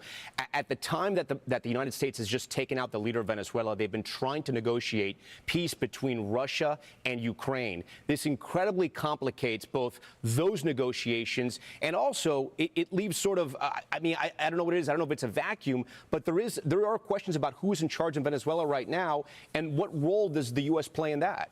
Yeah, it's hard to find words, isn't it, Tom? And it's not surprising because we haven't seen an intervention, a US intervention in Latin America like this since the 1980s. We do know, though, of course, Tom, from more recent history that regime change is unpredictable. Once you remove a leader in a country, what happens next, that is in question. And members of Maduro's regime are saying that there is stability and that this didn't work effectively. So those are, there are huge questions. And around the world, America's adversaries and allies will be watching and waiting to see what plays out now. There has been some criticism significantly from the French foreign minister saying this kind of intervention is effectively, he says, it is wrong. And I think that's striking in terms of the breaks in international diplomacy that we have seen in 2025. But if leaders around the world, Tom, didn't get the message in 2025, they're getting it now at the beginning of 2026. The Trump administration messaging quite clearly, you must bend to our will. And as you say, questions from many, many countries, not least Russia. President Putin was very close to Maduro. They are allies. What does this mean for Russia? Is this a weakening of Russia? Is this effectively, a strike by the Trump administration against Russia as well as against Venezuela, against Russian interests? Certainly, in the U.S. national security strategy at the end of last year, what we were told is that the U.S. believes the Western Hemisphere is its area, that it wants to assert itself, and it certainly is with this strike overnight. And that assertion is directed at Russia. It's also directed at the Iranians who had a close relationship with the Maduro regime. And there are protests in Iran right now. What will the Iranian leadership be thinking? It's also directed at China. As Peter Alexander said earlier, we saw Chinese officials with Maduro just in the past few days. What message does this send? Because the Chinese were trying to say, this is our friend, don't usurp him. Well, that didn't work. Keir, I do want to talk to you because you've done a lot of reporting about China's encroachment in this region as well. We can't talk about Venezuela and what's just happened and not talk about the oil reserves there. Venezuela has the largest oil reserves in the world, in many ways feeding the countries that are not friends to the United States. The president has spoken about the oil that was taken, he says, by Venezuela that was U.S.'s oil from U.S. companies. This is going to complicate matters because it's unclear what happens with the oil production in Venezuela going forward. Yeah, no question. And the Russians are playing a role in the Venezuelan oil industry as well. We should say, Tom, you can't just switch on the taps in Venezuela with that oil industry. It does have massive reserves, but it doesn't. It's not an industry that just can start working immediately. So the implications for the oil markets may be muted. And obviously, just a counterpoint to that, this kind of destabilization, if you like, can have implications in financial markets. We will see on Monday when that comes about. But you mentioned China. It's an important point. China has been encroaching in South America, in Latin America, particularly with rare earths, rare minerals. That kind of commodities, which are now so important to the world economy. And I think that the U.S. policy in the Western Hemisphere, that's a major point here too. A message again from the United States in the Western Hemisphere to countries around the world. We don't like you intervening in our, in inverted commas, in our region. I mean, this is stunning. In some ways, though, it is not surprising, Tom. It does play into U.S. foreign policy in the region over decades and even over centuries. And I think from that history, what we do know, of course, is that you don't know what happens next. And that's what we have to watch for. Again, we're waiting the president at any moment. He was supposed to come out at 11 a.m., but again, this is a time when things are very fluid. We are going to bring you his comments as soon as he comes on. Kira, I do want to get back to you. Venezuela now a region in conflict, right? You have a country that has no leader. It's unclear who is in charge right now, if it's the vice president. You have an opposition leader who just won the Nobel Peace Prize, who is being celebrated across the world. Before that, you had another opposition leader, Juan Guaido, that was acknowledged by the United States going back 4 years as the true leader of Venezuela. And then you have the Venezuelan military, right, who is really holding the cards right now. But besides that, you have what is known as a colectivo, essentially neighborhood gangs that Maduro has armed so they stay loyal to him. Essentially, in Venezuela, where there's no work, there's no money, there's no food, he has given these people food, he has given them weapons so they stay loyal to him. So you have the military and you have sort of these neighborhood ragtag gangs that there's been reporting now that they are actually protecting some military installations. To give you an idea of sort of the military prowess, if you will, of Venezuela. It's just not there that they have neighborhood watchmen, if you will, armed with machine guns protecting their military sites. But it all speaks to who's going to be in charge and who's going to take over. And it sounds like President Trump, at least from now, is not pushing for a regime change. Even though he's taken out the leader of the country, he's saying whoever comes next, he hopes is not like Maduro, but he's assuming the vice president is in charge. Yeah, and President Trump, and I'm sure we will hear it when we hear from President Trump in a moment. President Trump was asked earlier in an interview who will lead Venezuela, and he said, well, we're going to have to look at that right now. That kind of comment will prompt criticism from some that there needs to be a strategy here rather than simply just the tactic of removing Maduro. We have seen pictures, Tom, of civilians on the streets in Venezuela in support of Maduro. And you're right. If you are Venezuelan sitting at home right now, cowering perhaps a little bit, wondering what happens next, and you are against the Maduro regime, you are trying to calculate whether if you walk out onto the streets, you will become a victim. Will you be supported by the US? Will those forces that Maduro built up around him that you so eloquently describe, will they target you? These kinds of things we know because we've seen this kind of thing before. And you have to be careful with comparisons. But if you take, for example, the US experience in Iraq, where, of course, Saddam Hussein was removed, so that was regime change. What the US then faced was a challenge about who should run the country, how the country should be run, and a civil war. Now, again, you do have to be careful with these comparisons, completely different part of the world, but the principles are familiar. And the question of whether you can change a country, make it more stable, maybe even make it democratic with kinetic power that doesn't involve boots on the ground is a looming question here. And of course, the US has tried boots on the ground before, and that in the past, in some parts of the world, hasn't worked. Keir, stand by for us, because we now are seeing these images that are stunning that President Trump has posted on social media. This is the former leader of Venezuela, Nicolás Maduro, in handcuffs. You can see those blacked out sunglasses over his eyes. He is wearing the earmuffs as well. He looks to be in a tracksuit, likely the same outfit they took him in custody, and we don't know that for sure, but it looks like he's been scuffed up there.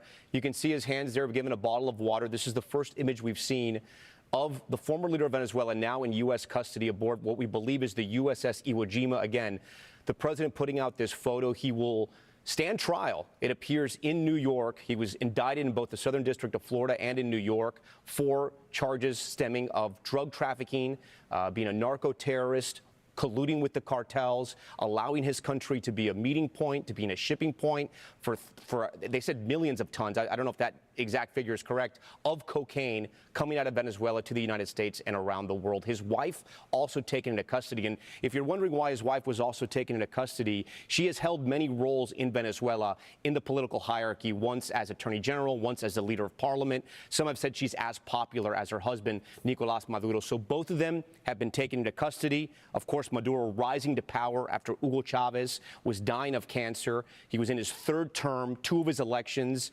deemed completely illegal by the international community. Even his last election, more Venezuelans voting for the opposition party, and yet he stayed in power as a true dictator in Latin America, building ties with places like Cuba, building ties with Russia and Iran and China, maintaining those relationships throughout. And he simply ran out of time in President Trump's side. We will hear from the president in a matter of moments. Our Richard Engel, our chief foreign correspondent, has been reporting from Latin America, from Colombia, when these strikes started. Richard, you've been watching all this information. You saw that image just posted of Nicolás Maduro. Not exactly the same story, not exactly the same case, but reminiscent of when they took out Saddam Hussein, a similar image. You know, these images are very important to President Trump as well. Again, 2 completely different situations, 2 different military actions, but the visuals are very similar here. I think they're very similar, and I think it's no surprise President Trump is a little bit late in coming out to make his remarks. I think it's no accident that that image was released first. This is the image that President Trump wanted to show Venezuelans, wanted to show Americans, wanted to show the world. A dictator who stood up, who refused to accept President Trump's policies, who said no, and who's now in handcuffs with earmuffs on so that he won't know what is being said around him, won't know where he is. A man who went from a palace to now going to a courtroom and potentially a jail cell. A very powerful image, an image that will be seen in Venezuela by the people, but also by the leadership. I've been speaking to people today who've been involved in this negotiation process that has been both diplomatic and a negotiation process by force over the last several months to try to get Maduro to leave on his own. And what we've seen and have been talking about all day is this escalation. First, there were the attacks on boats. Then there was this seizures of the oil tankers. Then a land attack. Then ultimately a snatch and grab operation to take Nicolás Maduro. You were talking about the leadership. Right now, there clearly is a power vacuum. I was speaking with a senior official who is also involved in this negotiation process, this pressure campaign, who said the most important person in Venezuela right now is the defense minister Padrino, that he effectively is managing the country as it goes through this transition. We don't know yet if this was a successful regime change that will lead to a democratic future and a better future that could see the opposition leader, who was just awarded the Nobel Peace Prize, take power and a smooth transition, or if this regime change will lead to state collapse and civil war. It was a bold move. It was a successful military operation. The militias are still somewhat on the streets, but this was a dictatorship built around Maduro, around his cult of personality, and without Maduro, the military is much diminished. And that photo is clearly designed to impact people like the defense minister Padrino, to say, be careful with your next move. You should make peace with the political party, or you could be the next to get snatched and sent to an American warship and ultimately, most likely, an American prison. And Richard, it's fair to say from your reporting in the region, you were in Colombia, the president's actions even today have left allies, have left enemies guessing, even confused. I remember speaking to the Colombian president. He came out on social media and said one thing about President Trump, and then you spoke to a defense minister and they said something completely different. This President Trump wants the region to be afraid of him. And many White House officials talk about President Trump's unpredictability, and that fear is palpable. Okay, Richard, I need to interrupt you. Richard, I'm going to interrupt you. President Trump is taking the podium. Let's listen in. Appreciate you being here. Late last night, And early today, at my direction, the United States Armed Forces conducted an extraordinary military operation in the capital of Venezuela. Overwhelming American military power, air, land, and sea, was used to launch a spectacular assault. And it was an assault like people have not seen since World War II. It was a force against a heavily fortified military fortress in the heart of Caracas to bring outlaw dictator Nicolas Maduro to justice. This was one of the most stunning, effective, and powerful displays of American military might and competence in American history. And if you think about it, we've done some other good ones, like the attack on Soleimani, the attack on al-Baghdadi, and the obliteration and decimation of the Iran nuclear sites just recently in an operation known as Midnight Hammer, all perfectly executed and done. No nation in the world could achieve what America achieved yesterday, or frankly in just a short period of time. All Venezuelan military capacities were rendered powerless as the men and women of our military, working with U.S. law enforcement, successfully captured Maduro in the dead of night. It was dark.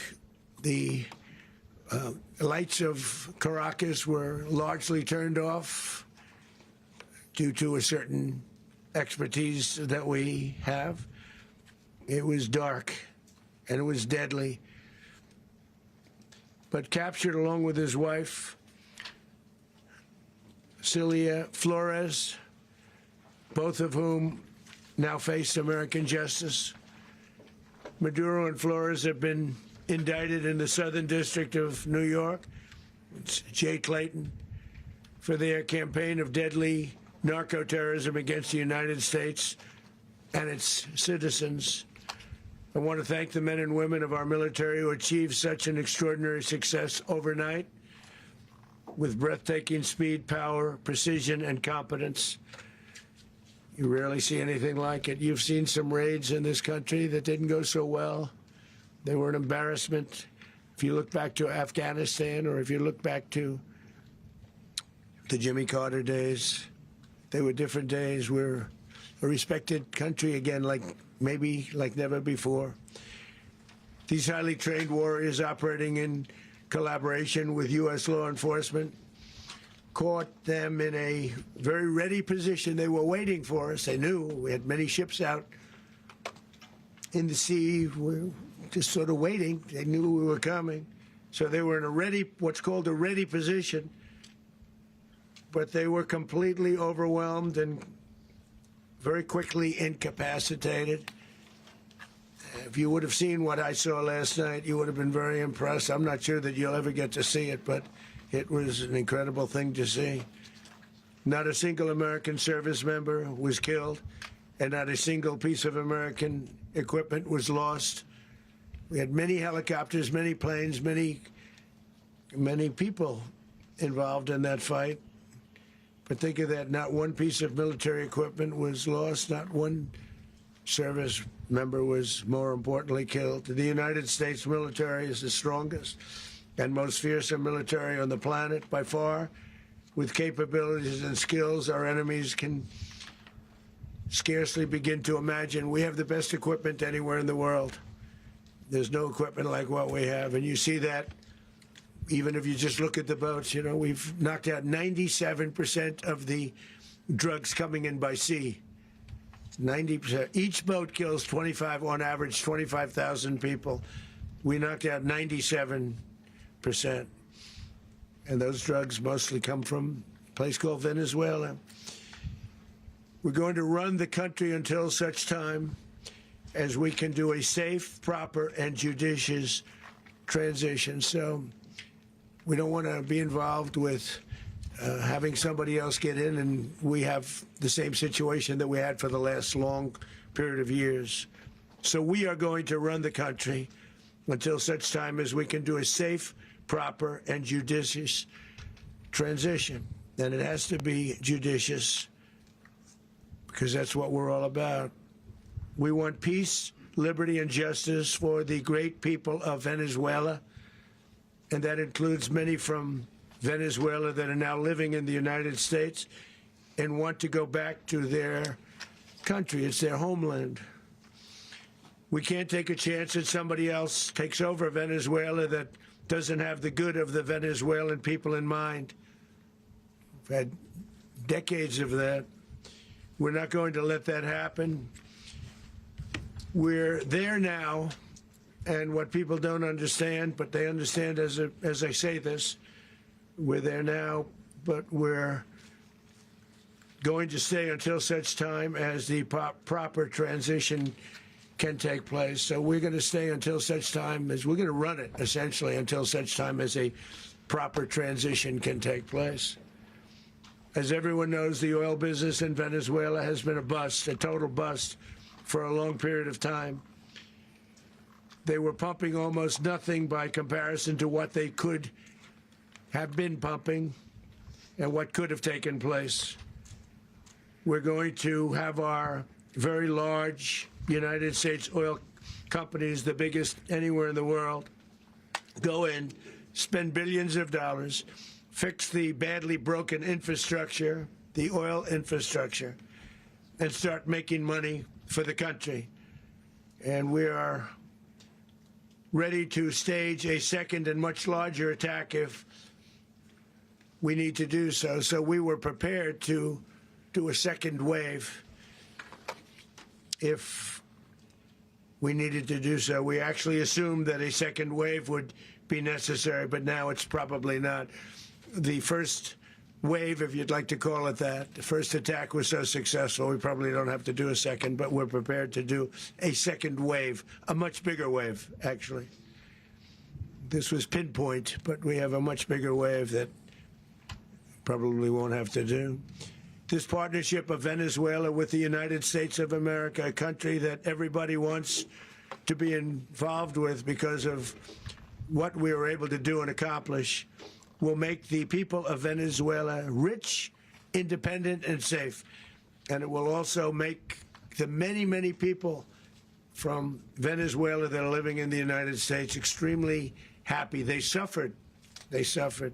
So much was taken from them. They're not going to suffer anymore.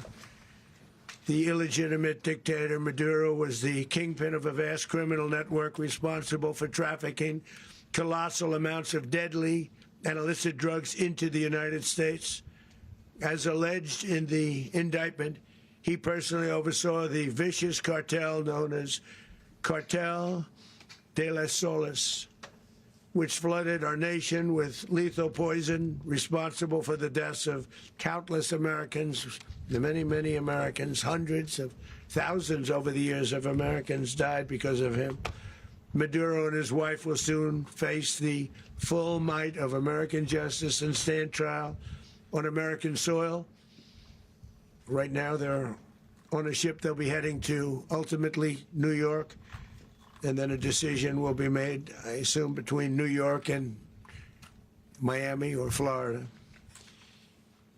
But we have people where the overwhelming evidence of their crimes will be presented in a court of law. And I've seen it. I've seen what we have. It's both horrible and breathtaking that something like this could have been allowed to take place. For many years after his term as president of Venezuela expired, Maduro remained in power and waged a ceaseless campaign of violence, terror, and subversion against the United States of America, threatening not only our people, but the stability of the entire region. And you all saw it. In addition to trafficking gigantic amounts of illegal drugs that inflicted untold suffering and human destruction all over the country, all over, in particular, the United States. Maduro sent savage and murderous gangs, including the bloodthirsty prison gang Tren de Aragua, to terrorize American communities nationwide, and he did indeed. They were in Colorado. They took over apartment complexes. They cut the fingers off people if they called police. They were brutal, but they're not so brutal now.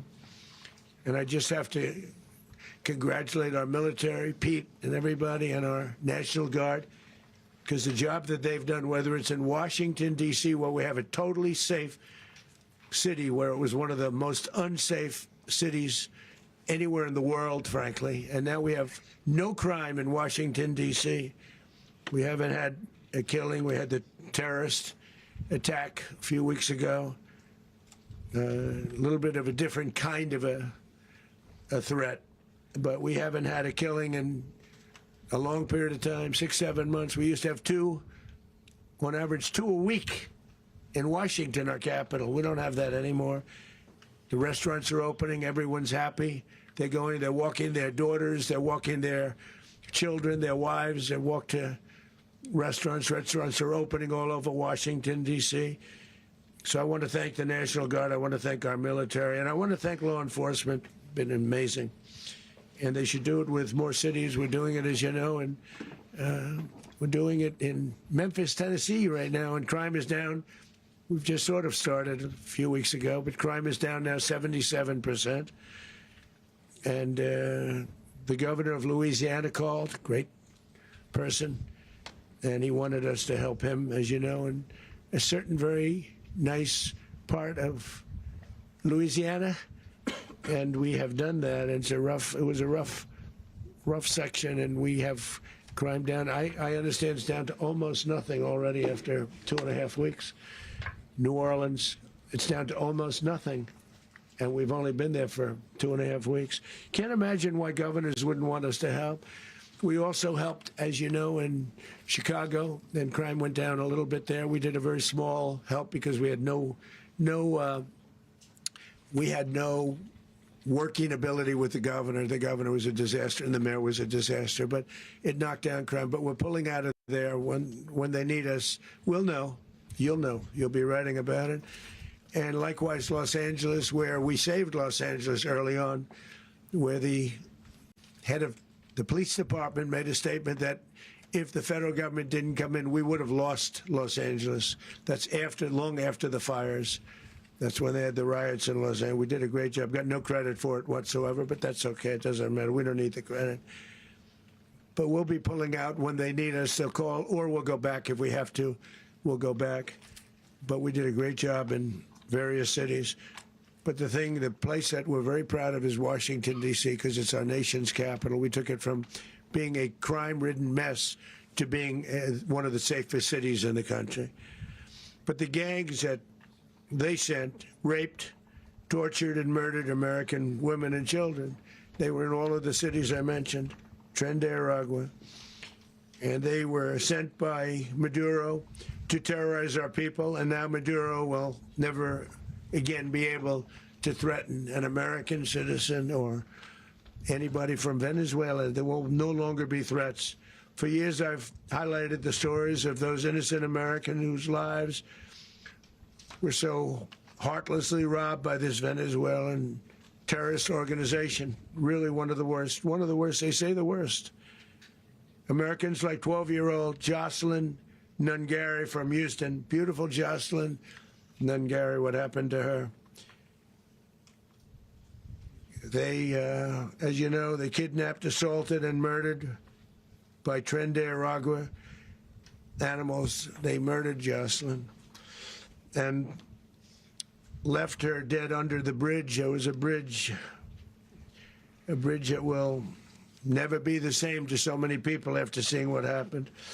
As I've said many times, the Maduro regime emptied out their prisons, sent their worst and most violent monsters into the United States to steal American lives. And they came from mental institutions and insane asylums. They came from prisons and jails. The reason I say both, they sound similar. Actually, prisons a little bit more hostile, a little bit tougher.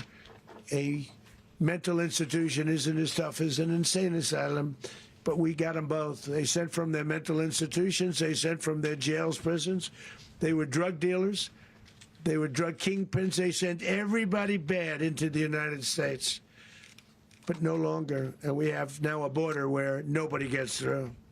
In addition, Venezuela unilaterally seized and stole American oil, American assets, and American platforms, costing us billions and billions of dollars. They did this a while ago, but we never had a president that did anything about it. They took all of our property. It was our property. We built it. And we never had a president that decided to do anything about it. Instead, they fought wars that were 10,000 miles away. We built Venezuela oil industry with American talent, drive, and skill, and the socialist regime stole it from us during those previous administrations, and they stole it through force. This constituted one of the largest thefts of American property in the history of our country. Considered the largest theft of property in the history of our country. Massive oil infrastructure was taken like we were babies, and we didn't do anything about it. I would have done something about it.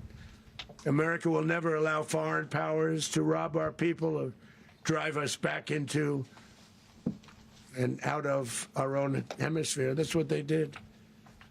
Furthermore, under the now deposed dictator Maduro, Venezuela was increasingly hosting foreign adversaries in our region and acquiring menacing offensive weapons that could threaten U.S. interests and lives. And they used those weapons last night.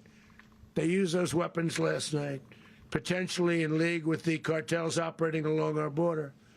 All of these actions were in gross violation of the core principles of American foreign policy, dating back more than 2 centuries, and not anymore. All the way back, it dated to the Monroe Doctrines, and the Monroe Doctrine is a big deal, but we've superseded it by a lot, by a real lot. They now call it the Monroe Document. I don't know. It's Monroe Doctrine. We sort of forgot about it. It was very important, but we forgot about it. We don't forget about it anymore. Under our new national security strategy, American dominance in the Western Hemisphere will never be questioned again. Won't happen. So just in concluding, for decades, other administrations have neglected or even contributed to these growing security threats in the Western Hemisphere. Under the Trump administration, we are reasserting American power in a very powerful way in our home region.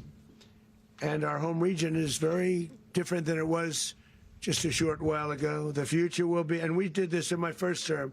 We had great dominance in my first term, and we have far greater dominance right now. Everyone's coming back to us. The future will be determined by the ability to protect commerce and territory and resources that are core to national security. These are core to our national security. Just like tariffs they've made our country rich, and they've made our national security stronger than ever before. But these are the iron laws that have always determined global power. And we're going to keep it that way. We will secure our borders. We will stop the terrorists. We will crash the cartels, and we will defend our citizens against all threats, foreign and domestic. Other presidents may have lacked the courage or whatever to defend America, but I will never allow terrorists and criminals to operate with impunity against the United States. This extremely successful operation should serve as warning to anyone who would threaten American sovereignty or endanger American lives. Very importantly, the embargo on all Venezuelan oil remains in full effect. The American Armada remains poised in position, and the United States retains all military options until United States demands have been fully met and fully satisfied. All political and military figures in Venezuela should understand what happened to Maduro can happen to them, and it will happen to them if they aren't just fair, even to their people. The dictator and terrorist Maduro is finally gone in Venezuela. People are free. They're free again. It's been a long time for them, but they're free. America is a safer nation. This morning, it's a prouder nation this morning because it didn't allow this horrible person and this country that was doing very bad things to us. It didn't allow it to happen. And the Western Hemisphere is right now a much safer place to be. So I want to thank everybody for being here. I want to thank General Kaine. He's a fantastic man. I've worked with a lot of generals. I worked with some I didn't like. I worked with some I didn't respect. I worked with some that just weren't good. But this guy is fantastic. I watched last night one of the most precise attacks on sovereignty. I mean, it was an attack for justice. And I'm very proud of him, and I'm very proud of our Secretary of War, Pete Hegseth, who I'm going to ask to say a few words. Thank you very much. Mr. President, can you explain how the U.S. will run Venezuela? Well, thank you, Mr. President. Finally, a commander-in-chief the world respects and the American people deserve. And as the President said, words can barely capture the bravery and the power and the precision of this historic operation. A massive joint military and law enforcement raid flawlessly executed by the greatest Americans our country has to offer. American warriors are second to none, the best in the world and the best of our country. What all of us witnessed last night was sheer guts and grit, gallantry, and glory of the American warrior. I'm simply humbled by such men, and I tip my hat to our chairman, Dan Kaine, and all those Americans who stood watch last night. Our warriors are the elite of America, and again, President Trump has your back. No other country on planet Earth, and it's not even close, could pull this kind of operation off. And no other president has ever shown this kind of leadership, courage, and resolve, the most powerful combination the world has ever seen. As the President said, our adversaries remain on notice. America can project our will anywhere, anytime. The coordination, the stealth, the lethality, the precision, the very long arm of American justice, all on full display in the middle of the night. Nicolas Maduro had his chance, just like Iran had their chance, until they didn't and until he didn't. He effed around and he found out. President Trump is deadly serious about stopping the flow of gangs and violence to our country. Deadly serious about stopping the flow of drugs and poison to our people. Deadly serious about getting back the oil that was stolen from us. And deadly serious about reestablishing American deterrence and dominance in the Western Hemisphere. This is about the safety, security, freedom, and prosperity of the American people. This is America first. This is peace through strength. And the United States War Department is proud to help deliver it. Welcome to 2026, and under President Trump, America is back. I'd like to welcome now our chairman, Chairman Kaine, to give a few more details about the operation. Mr. Chairman. Thank you, Mr. Secretary. Thank you, Mr. President, and good morning. Last night, on the order of the President of the United States and in support of a request from the Department of Justice, as the President said, the United States military conducted an apprehension mission in Caracas, Venezuela, to bring to justice two indicted persons, Nicolas and Cecilia Maduro. This operation, known as Operation Absolute Resolve, was discreet, precise, and conducted during the darkest hours of January 2nd and was the culmination of months of planning and rehearsal, an operation that, frankly, only the United States military could undertake. What I'd like to do this morning is talk to you through some of the preparation and the details without compromising any of our tactics, techniques, and procedures. There is always a chance that we'll be tasked to do this type of mission again. Our interagency work began months ago and built on decades of experience of integrating complex air, ground, space, and maritime operations. While the past 2 decades have honed the skills of our special operations forces, this particular mission required every component of our joint force, with soldiers, sailors, airmen, Marines, and Guardians working in unison with our intelligence agency partners and law enforcement teammates in an unprecedented operation. We leveraged our unmatched intelligence capabilities and our years of experience in hunting terrorists, and we could not have done this mission without the incredible work by various intelligence agencies, including the CIA, NSA, and NGA. We watched, we waited, we prepared, we remained patient and professional. This mission was meticulously planned, drawing lessons from decades of missions over the last many years, many missions over these last many years. This was an audacious operation that only the United States could do. It required the utmost of precision and integration within our joint force. And the word integration does not explain the sheer complexity of such a mission. An extraction so precise it involved more than 150 aircraft launching across the Western Hemisphere in close coordination, all coming together in time and place to layer effects for a single purpose: to get an interdiction force into downtown Caracas while maintaining the element of tactical surprise. Failure of one component of this well-oiled machine would have endangered the entire mission, and failure is never an option for America's joint force. Those in the air over Caracas last night were willing to give their lives for those on the ground and in the helicopters. Let me talk a little bit about the preparation.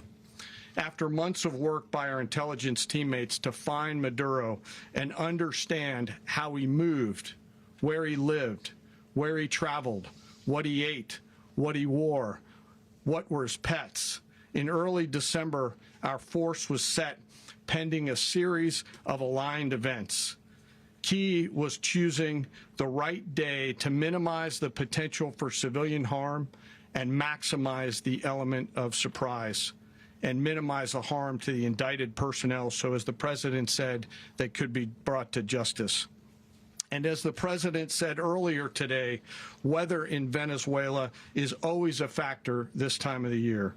And over the weeks through Christmas and New Year's, the men and women of the United States military sat ready, patiently waiting for the right triggers to be met and the president to order us into action. Last night, the weather broke just enough, clearing a path that only the most skilled aviators in the world could maneuver through. Ocean, mountain, low cloud ceilings. But when tasked with a mission, this organization does not quit. At 10:46 p.m. Eastern Time last night, the president ordered the United States military to move forward with this mission. He said to us, and we appreciate it, Mr. President, good luck and Godspeed. And those words were transmitted to the entire joint force. Over the course of the night, aircraft began launching from 20 different bases on land and sea across the Western Hemisphere. In total, more than 150 aircraft, bombers, fighters, intelligence, reconnaissance, surveillance, rotary wing were in the air last night. Thousands and thousands of hours of experience were airborne. Our youngest crew member was 20, and our oldest crew member was 49. And there's simply no match for American military might. As the night began, the helicopters took off with the extraction force, which included law enforcement officers, and began their flight into Venezuela at 100 feet above the water. As they approached Venezuelan shores, the United States began layering different effects provided by Spacecom, Cybercom, and other members of the interagency to create a pathway. Overhead, those forces were protected by aircraft from the United States Marines, the United States Navy, the United States Air Force, and the Air National Guard. The force included F-22s, F-35s, F-18s, EA-18s, E-2s, B-1 bombers, and other support aircraft, as well as numerous remotely piloted drones. As the force began to approach Caracas, the Joint Air Component began dismantling and disabling the air defense systems in Venezuela, employing weapons to ensure the safe passage of the helicopters into the target area.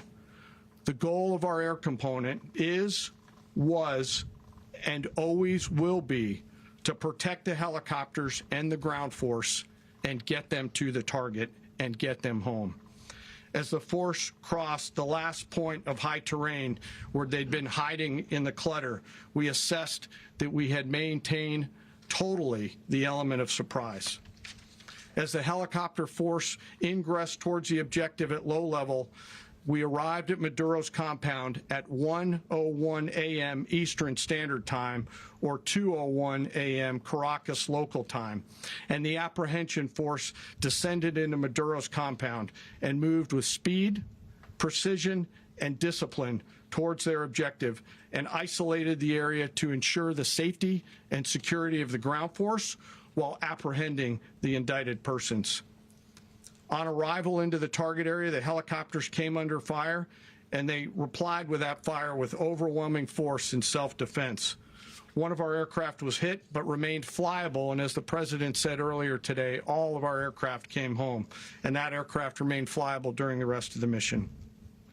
As the operation unfolded at the compound, our air and ground intelligence teams provided real-time updates to the ground force, ensuring those forces could safely navigate the complex environment without unnecessary risk. The force remained protected by overhead tactical aviation. Maduro and his wife, both indicted, gave up and were taken into custody by the Department of Justice, assisted by our incredible U.S. military with professionalism and precision, with no loss of U.S. life. After securing the indicted persons, the force began to prep for departure. Helicopters were called in to exfiltrate the extraction force, while fighter aircraft and remotely piloted aircraft provided overhead coverage and suppressive fire. There were multiple self-defense engagements as the force began to withdraw out of Venezuela. The force successfully exfiltrated and returned to their afloat launch bases, and the force was over the water at 3:29 a.m. Eastern Standard Time with indicted persons on board. And both Maduro and his wife were embarked aboard the USS Iwo Jima. In closing, what we've witnessed today is a powerful demonstration of America's joint force. We think, we develop, we train, we rehearse, we debrief, we rehearse again and again, not to get it right, but to ensure that we cannot get it wrong. Our jobs are to integrate combat power so when the order comes, we can deliver overwhelming force at the time and the place of our choosing against any foe anywhere in the world. I am immensely proud today of our joint force and filled with gratitude to represent them here today. There is simply no mission too difficult for these incredible professionals and the families that stand by them and support them. As we stand here this morning, our forces remain in the region at a high state of readiness, prepared to project power, defend themselves, and our interests in the region. This operation is a testament to the dedication and unwavering commitment to justice and our resolve to hold accountable those who threaten peace and stability. In closing, I want to express my heartfelt gratitude to the brave men and women who executed this mission. Their courage and tireless commitment to our nation are what makes us strong. Thank you, Mr. Secretary, and thank you, Mr. President. Well, I don't have much to add to what you've heard now, other than the following points. Nicolas Maduro was indicted in 2020 in the United States. He is not the legitimate president of Venezuela. That's not just us saying it. The first Trump administration, the Biden administration, the second Trump administration, none of those three recognized him. He's not recognized by the European Union and multiple countries around the world. He is a fugitive of American justice with a $50 million reward, which I guess we saved $50 million. And we should make sure. Yeah, exactly. But don't let anybody claim it. Nobody deserves it but us. But I want to be clear about one thing. Nicolas Maduro had multiple opportunities to avoid this. He was provided multiple very, very, very generous offers and chose instead to act like a wild man, chose instead to play around. And the result is what we saw tonight. The other message here is the following. You have a guy, like many people around the world, they like to play games. You have a guy who decides he's going to invite Iran into his country, is going to, do the confiscation of American oil companies, is going to flood our country with gang members, is going to take Americans prisoner and try to hold them for hostage and trade them like he was able to do with the Biden administration. Basically likes to play games all this time and thinks nothing's going to happen. And I hope what people now understand is that we have a president. The 47th president of the United States is not a game player. When he tells you that he's going to do something, when he tells you he's going to address a problem, he means it. He actions it. I can tell you, I've watched this process now for 14, 15 years, been around it. Everybody talks. I'm going to do this. I'm going to do that. When I get there, we're going to do this. We're going to take. This is a president of action. Like, I don't understand yet how they haven't figured this out. And now, if you don't know, now you know. Because this is the way it's going to play out. And I think people need to understand that this is not a president that just talks and does letters and press conferences. And, if he says he's serious about something, he means it. And this is something that was a direct threat to the national interest of the United States, and the president addressed it. There's a president of peace, by the way. I told you what I just said earlier. This guy had multiple opportunities to find his way somewhere else and figure out another. He could have been living somewhere else right now, very happy. But instead, he wanted to play big boy. And so now, he's got other sets of problems on his hands. And but I think the message here should be for the world. Look, the president doesn't go out looking for people to pick fights with. He's not generally wants to get along with everybody. We'll talk and meet with anybody. But don't play games. Don't play games with this president's in office, because it's not going to turn out well. And so I hope that, I guess that lesson was learned last night, and we hope it'll be instructive moving forward. Is that a message for Cuba? Mr. President. Mr. President. Mr. President. You said that the U.S. is going to run Venezuela. So who's in power right now? Well, we're going to be running it with a group, and we're going to make sure it's run properly. We're going to rebuild the oil infrastructure, which will cost billions of dollars. It'll be paid for by the oil companies directly. They will be reimbursed for what they're doing, but it's going to be paid. And we're going to get the oil flowing the way it should be. As you know, it was just a minor flow. It was actually a minor flow for what they have. But we're going to run it properly, and we're going to make sure the people of Venezuela are taken care of. We're going to make sure the people that were forced out of Venezuela by this thug are also taken care of. Mr. President, does the U.S. running the country mean that U.S. troops will be on the ground? How will that work? Well, they always say boots on the ground. Oh, so we're not afraid of boots on the ground if we have to have. We had boots on the ground last night at a very high level, actually. We're not afraid of it. We don't mind saying it. But we're going to make sure that that country is run properly. We're not doing this in vain. This is a very dangerous attack. This is an attack that could have gone very, very badly. Could have gone very badly. We could have lost a lot of people last night. We could have lost a lot of dignity. We could have lost a lot of equipment. The equipment is less important, but we could have lost a lot. And we're going to make sure that this is proper. We're there now. We're ready to go again if we have to. We're going to run the country right. It's going to be run very judiciously, very fairly. It's going to make a lot of money. We're going to give money to the people. We're going to reimburse people that were taken advantage of. We're going to take care of everybody. It's very important. We couldn't let them get away with it. They stole our oil. We built that whole industry there. And they just took it over like we were nothing. And we had a president that decided not to do anything about it. So we did something about it. We're late, but we did something about it. Yeah, please. Mr. President, can you explain is the exact mechanism by which you're going to run the country? Are you going to designate a U.S. official to coordinate? Yes, it's all being done right now. We're designating people. We're talking to people. We're designating various people, and we're going to let you know who those people are. Mr. President, what's the group you mentioned that would run Venezuela? Well, it's largely going to be, for a period of time, the people that are standing right behind me. We're going to be running it. We're going to be bringing it back. It's a dead, I talk about a dead country. A year and a half ago, we were a dead country. Now we're the hottest country anywhere in the world. We're a country doing better than any country anywhere in the world. And it required leadership. Venezuela has a lot of bad people in there, a lot of bad people that shouldn't be leading. We're not going to take a chance that one of those people take over for Maduro. So you can look at, and others, we have fantastic people, including people in the military. So we're going to have a group of people running it until such time as it can be put back on track, make a lot of money for the people, and give people a great way of life, and also reimbursement for people in our country that were forced out of Venezuela. Rubio would be. You said earlier today that you weren't going to back Machado to come back and be the opposition leader in your Fox and Friends interview. And then you also mentioned the vice president of Venezuela. Are you going to work with the vice president of Venezuela, or how do you foresee the relationship going? I understand she was just sworn in, but she was, as you know, picked by Maduro.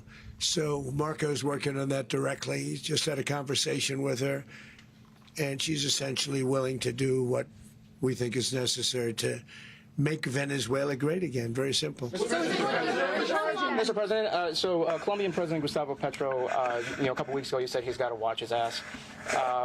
And today he said he's not concerned about anything happening to him in the aftermath of this operation. So just what your message is about that. Well, he has cocaine mills. He has factories where he makes cocaine.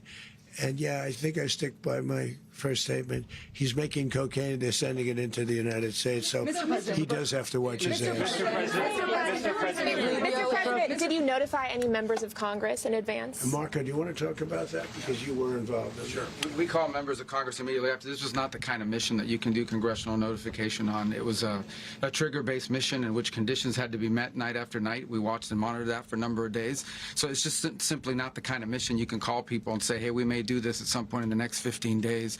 But it's largely a law enforcement function. Remember, at the end of the day, at its core, this was an arrest of 2 indicted fugitives of American justice, and the Department of War supported the Department of Justice in that job. Now, there are broader policy implications here, but it's just not the kind of mission that you can pre-notify because it endangers the mission. Plus, if I can add one thing to that, Congress has a tendency to leak. This would not be good. If they leaked, General, I think it would have been maybe a very different result.